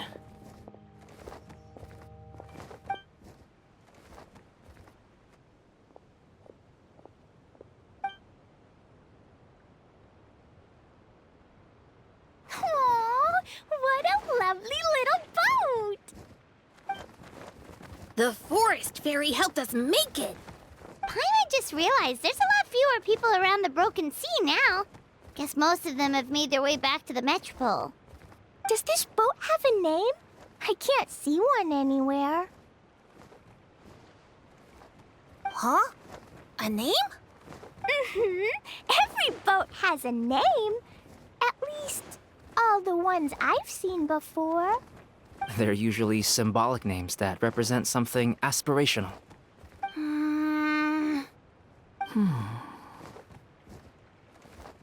Let's go with the Duren. Huh? You want to name it after me? Oh, you mean to wish Mini Duren a safe voyage as he sails into a new chapter of his life beyond this world? Your princessin approves. Let this vessel bear the name of the most esteemed dragon of the night. The Duren. Let's call it that then. Thank you, Hat Guy. Also, can I ask you a favor? Go on. Remember how Mom's friend said I should be able to leave this world? Well, I want to pay a visit to your world. Just a quick trip, can we? Huh? Is that a no? Paimon thinks that's a great idea. If the people of Simulanka are allowed to go to Teyvat, then what's the problem with taking Mini Duren there for a visit? I'm assuming I'll have to be your bodyguard while we're there. I can protect myself. And I'll do what you say. I won't fly off on my own, I promise. Please, can I go? It'll be up to you to stick close. If you disappear on me, don't expect me to come looking. Got it! I'll stick close. Why don't you take the Duren? Now you've given it a name, it'll be a maiden voyage for the boat and a brand new journey for you. Are you leaving, Mini Duren? Okay. Well, make sure you come visit me in Mondstadt so we can play together again. Klee will draw you a map to show you the way. Though our time together has been as fleeting as a ray of light in the depths of the long night, the Immonokreich will welcome you with the grandest of music ceremonies on the occasion of our next reunion. As surely as the stars in the sky watch over us, we shall meet again. What Main Fräulein means is that you're always welcome to visit her at home as well. Cool! Ah, I have so many new friends now! I'm so happy! Are you done yet? If you want to leave, then get over here.